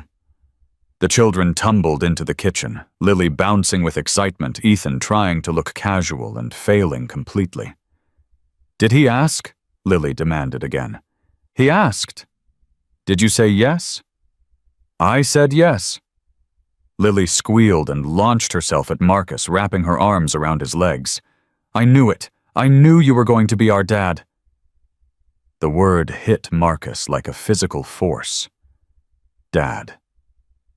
He looked at Ethan, uncertain. The boy stepped forward slowly. For a long moment, he just stood there studying Marcus's face. Then he extended his hand. Welcome to the family. Marcus shook it solemnly. Thank you. One condition. Name it. You have to teach me to ride the motorcycle. For real this time. Deal. Ethan's serious face finally cracked into a grin. Then I guess it's official. I guess it is. Sarah gathered them all together, her children, her future husband, the broken pieces of her life that had somehow become whole again. This calls for hot chocolate, she said. The real kind, with marshmallows. At midnight, Lily's eyes went wide. Special occasions require special rules. They stayed up until 2 a.m, drinking hot chocolate and talking about everything and nothing. Wedding plans, the ranch, the future. Memories of Daniel shared carefully and lovingly, no longer painful, but precious. When Lily finally fell asleep on the couch, Marcus carried her to bed while Sarah tucked Ethan in. I'm happy, the boy said quietly as she pulled up his covers. Me too, sweetheart. Dad would have liked him. Marcus, I mean. I think they would have been friends. Sarah's throat tightened. I think so too. Good night, Mom. Good night, Ethan. She found Marcus in the hallway, leaning against the wall, looking overwhelmed. You okay? I'm about to have a family again. His voice was rough. I never thought I didn't think I'd ever... I know. She took his hand. But you do. And it's real. And it's not going anywhere. Promise. Promise. They stood together in the quiet hallway of the old farmhouse, two people who'd been broken, finding themselves whole again. And somewhere out there beyond the mountains, and the snow, and the empty roads, the spirits of those they'd lost seemed to whisper their blessing on the wind. The wedding was set for spring. Sarah wanted something simple, just family, a few neighbors, maybe the pastor from the church in town. But word spread the way it always does in small communities, and suddenly everyone wanted to be part of the story. The widow who saved a Hell's Angel, the biker who stayed for love, the children who pulled a stranger from the snow. It was the kind of story people needed to believe in. 3 weeks before the ceremony, Marcus found Ethan sitting in the workshop holding something in his hands. "What you got there?" The boy looked up, his eyes wet. "Dad's wedding ring. Mom kept it in her jewelry box. I found it when I was looking for something else." Marcus sat down beside him. "Does she know you have it?" "No, I was going to put it back. But then I started thinking, about what?" Ethan turned the ring over in his fingers. It was simple gold, worn smooth from years of wear. "Do you think he'd be mad about you and Mom?" "I think he'd want her to be happy." "That's what everyone says. But how do you know?" Marcus considered the question carefully. "I don't. Not for sure. But I know what kind of man he was. I know he died trying to save something instead of running away. A man like that, he wouldn't want his family to spend the rest of their lives grieving. Mom still cries sometimes, when she thinks we're not looking. Grief doesn't disappear, Ethan. It just changes shape. She'll always love your father, always miss him. That doesn't mean she can't love me too." Ethan was quiet for a moment. Then he held out the ring. "I want you to have this." Marcus froze. "Ethan." "Not to wear, just to keep. So part of Dad is there. At the wedding." The boy's voice wavered. "I know it sounds stupid." "It doesn't sound stupid." Marcus took the ring, feeling its weight in his palm. "It sounds exactly right." "Really? Really?" He pulled Ethan into a hug, feeling the boy's thin shoulders shake. "Thank you for trusting me with this. You're going to be my dad now. That means you're connected to him too, whether you want to be or not." Marcus held him tighter. "I want to be. More than you know." The night before the wedding, the sound of engines echoed through the valley. Sarah was in the kitchen finishing last-minute preparations when she heard them, her hand stilled on the counter. "Marcus!" He was already at the window. "They came." Who came? But she already knew. They rolled up the driveway in Formation 12 Harley-Davidson's chrome gleaming in the fading light. Preacher led the pack, his gray beard longer than before, his eyes bright with emotion. The riders parked in a perfect line and dismounted together. They wore their cuts, proudly patches displayed for the world to see. Hell's Angels. Brothers. Family. Preacher walked to the porch where Marcus and Sarah waited. "Didn't think we'd miss this, did you? I wasn't sure you'd make it." "Rode 600 miles in 2 days. Preacher grinned. "Nothing keeps an angel from a wedding." Sarah stepped forward. "Thank you for coming. Thank you for taking this ugly mug off our hands." He pulled her into a surprising embrace. "He was always the best of us, you know. Even when he didn't believe it himself." "I believe it." "Good. Keep reminding him. He forgets." The riders had brought gifts, bottles of whiskey, handmade leather goods, and a custom motorcycle helmet small enough for a child painted with angel wings and Ethan's name. "For when he's ready to ride," one of them explained. "Every angel's kid needs proper gear." Ethan held the helmet like it was made of gold. This is the coolest thing I've ever seen. Just don't grow into it too fast. Those things are expensive. Lily had her own gift, a tiny leather jacket perfectly sized for her small frame. She put it on immediately and refused to take it off. "I'm an angel now, too," she announced, spinning in circles. "You always were, sweetheart," Preacher told her. "We're just making it official." That night, the ranch was full of laughter and noise, and the kind of chaos that comes from having too many people in too small a space. Marcus sat on the porch, watching his brothers mingle with the neighbors who'd come to help with preparations. Two worlds colliding, somehow finding harmony. Sarah found him there, 2 cups of coffee in her hands. "Penny for your thoughts." "Just thinking about how strange life is." He took the coffee, wrapping his hands around the warmth. "A year ago, I was riding alone, running from everything. Now I'm about to marry a woman I almost died in front of, with brothers I thought I'd never see again in a place I never knew existed. Regrets, not a single one." She sat down beside him, leaning into his warmth. "Nervous about tomorrow, terrified." "Me too. Yeah, the last time I did this, I thought I had forever. I thought Daniel and I would grow old together, watch our grandchildren play in this yard." Her voice caught. "And then I didn't, and I've been afraid to want anything ever since." "What changed? You." She looked at him. "You showed me that wanting things isn't weakness, that letting yourself love again isn't betraying what you lost." "I learned that from you." "Then I guess we taught each other." The door opened behind them. Ethan stuck his head out. "Mom, Preacher wants to know where the bathroom is. Also, Lily ate too much cake and might throw up." Sarah laughed, standing up. "Welcome to family life. Wouldn't have it any other way." Morning came soft and golden.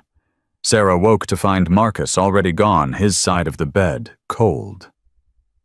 Tradition, she remembered. Can't see the bride before the wedding. She dressed slowly, carefully. The dress was simple cream-colored, borrowed from a neighbor who'd worn it 30 years ago. It smelled faintly of lavender and old memories. Lily burst through the door without knocking. "Mama, you look like a princess. I look like a nervous wreck." "Same thing." Lily grabbed her hand. "Come on, everyone's waiting." The ceremony was held under the old oak tree where Daniel used to take his coffee every morning. It felt right somehow, like he was there giving his blessing. Sarah walked the aisle alone. Ethan and Lily had offered to escort her, but she'd chosen to make this last journey herself. A symbol of everything she'd survived, everything she'd become. Marcus waited at the end, dressed in clean jeans and a white button-down shirt. His leather vest hung in the barn today. He was just a man marrying the woman he loved. Preacher stood beside him as best man, tears already streaming down his weathered face. "Who gives this woman in marriage?" Pastor Williams asked. Ethan stepped forward, Lily's hand clasped in his. "We do," he said. "Her children, with our Father's blessing." Sarah's throat closed. She hadn't known he planned to say that. The ceremony was short, simple. Standard vows with a few personal additions. "I promise to protect you," Marcus said. "Not because you need protection, but because you deserve someone who'll stand between you and the storm." "I promise to trust you," Sarah replied. "Not because trust is easy, but because you've earned it every single day." When Pastor Williams pronounced them husband and wife, the roar that went up from the assembled crowd could probably be heard in the next county.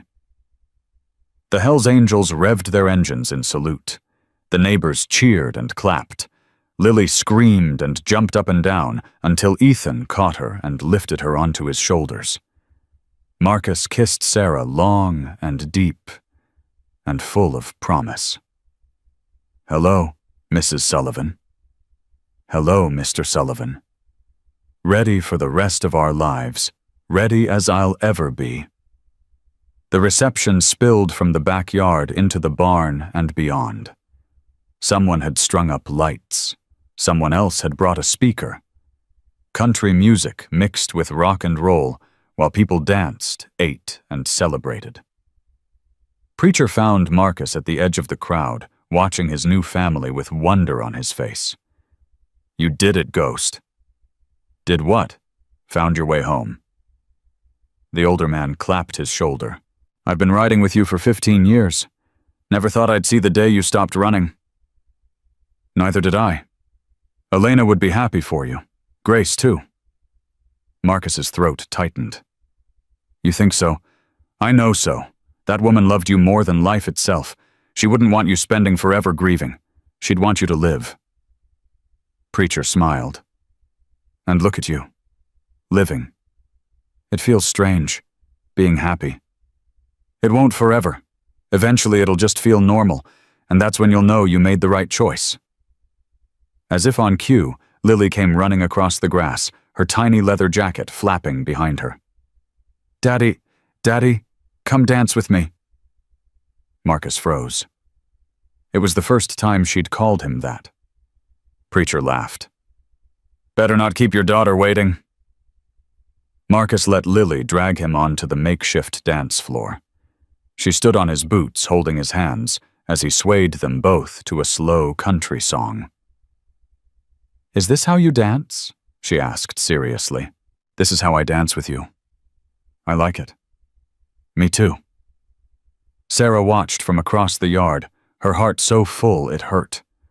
Ethan appeared beside her, 2 plates of cake balanced in his hands. "One for you, one for me." "Thank you, sweetheart." "He's good with her. He's good with both of you. I know." Ethan took a bite of cake.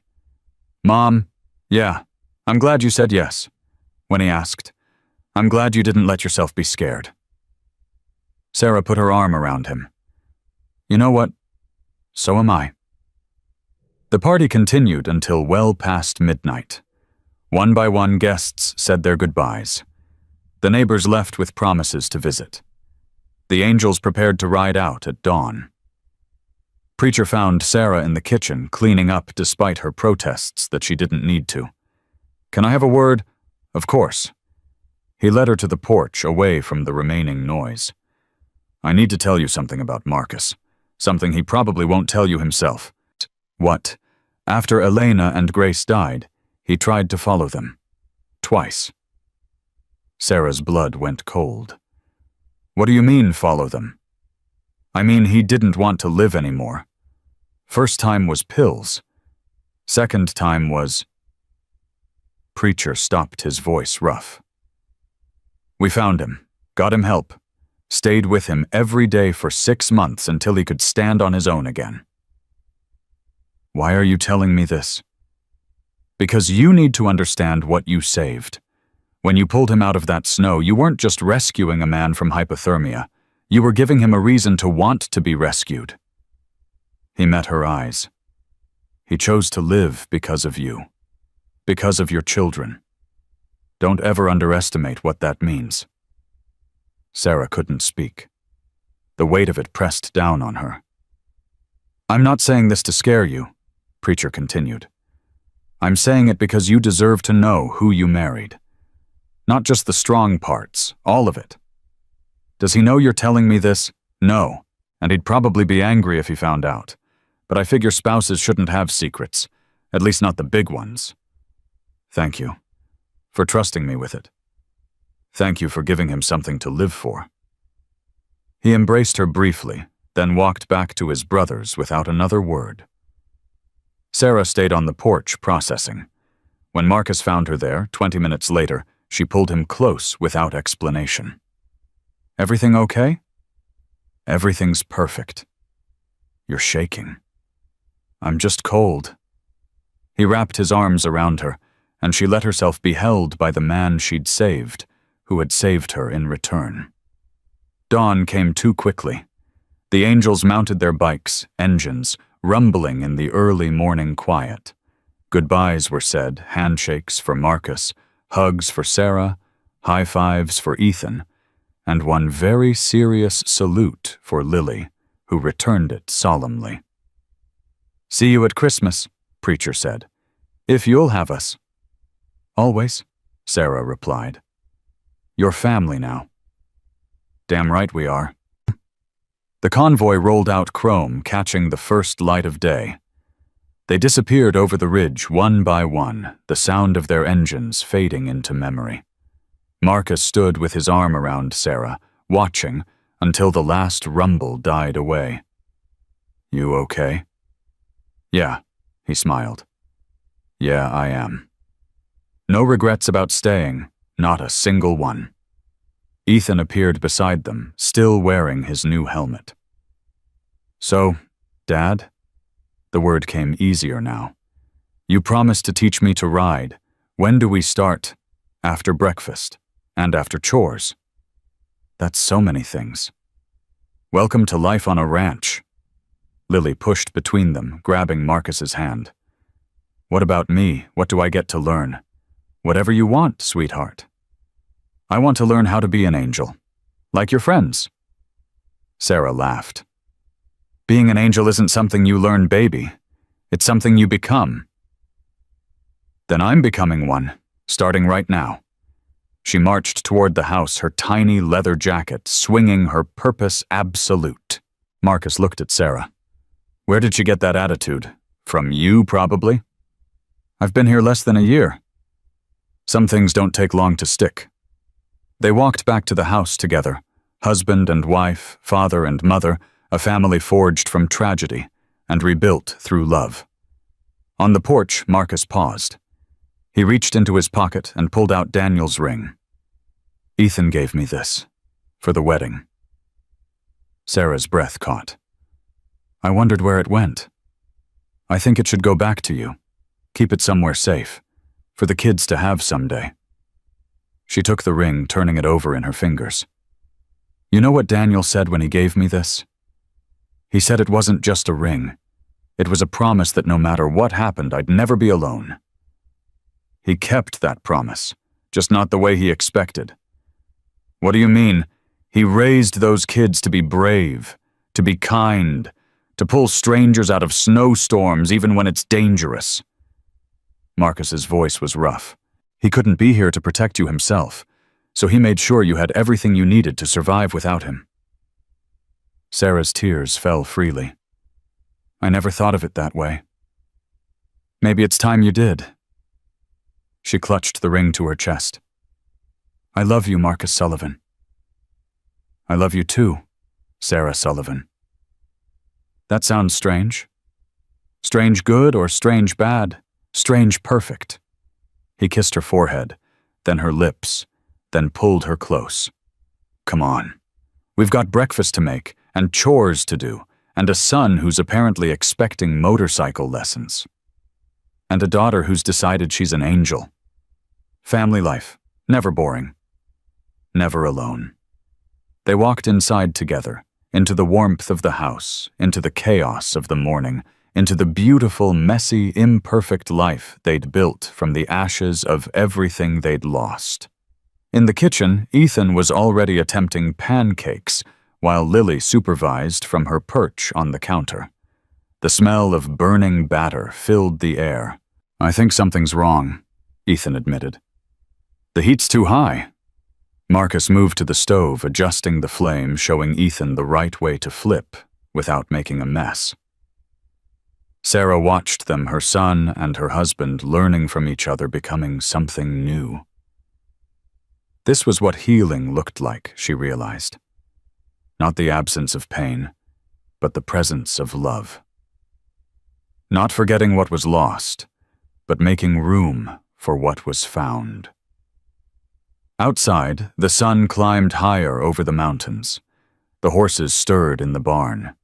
The world turned on its axis, indifferent to the small miracles happening inside a farmhouse in Montana. But the people inside weren't indifferent. They knew what they had. They knew how close they'd come to losing it. And they held on tight. Later that morning, Marcus took the family to Daniel's grave. They stood together in the small cemetery on the hill, Sarah, Marcus, Ethan, and Lily, looking at the simple stone that marked where a good man rested. "I brought you someone," Sarah said quietly. "Someone I think you'd like." Marcus stepped forward, feeling the weight of the moment. "I know I can't replace you," he said to the grave. "I'm not trying to. I'm just promising to take care of what you left behind, to love them the way you would have, to be there when you can't be." He pulled Daniel's ring from his pocket and set it on the headstone. "From your son. So you're part of this too." Ethan took Marcus's hand on one side. Sarah took the other. Lily wrapped her arms around all of them, holding tight. "We're going to be okay," Sarah said to her first husband. "All of us. I need you to know that." The wind picked up, rustling through the grass, carrying the scent of spring. And somehow, in that moment, they all felt the answer. A blessing. A release. A goodbye. They walked back to the ranch, as a family, not the family any of them had planned for, but the family they'd chosen. The family they'd fought for. The family they'd built from storm and snow and stubborn, impossible hope. Marcus looked at the house where he'd almost died, where he'd been reborn, where he'd found everything he'd spent 10 years running from. "You know what?" he said. "What?" Sarah asked. "I used to think the road was the only place I belonged. Now I know the truth." "What's the truth?" He pulled her close, kissing her hair, breathing in the scent of home. "The road was never the destination. It was just the path that led me here. To you. To them. To everything I was too scared to want." Lily tugged at his sleeve. "Daddy." "Yeah, sweetheart. Can we have pancakes again tomorrow?" He laughed, a real laugh, full and free. "We can have pancakes every day for the rest of our lives.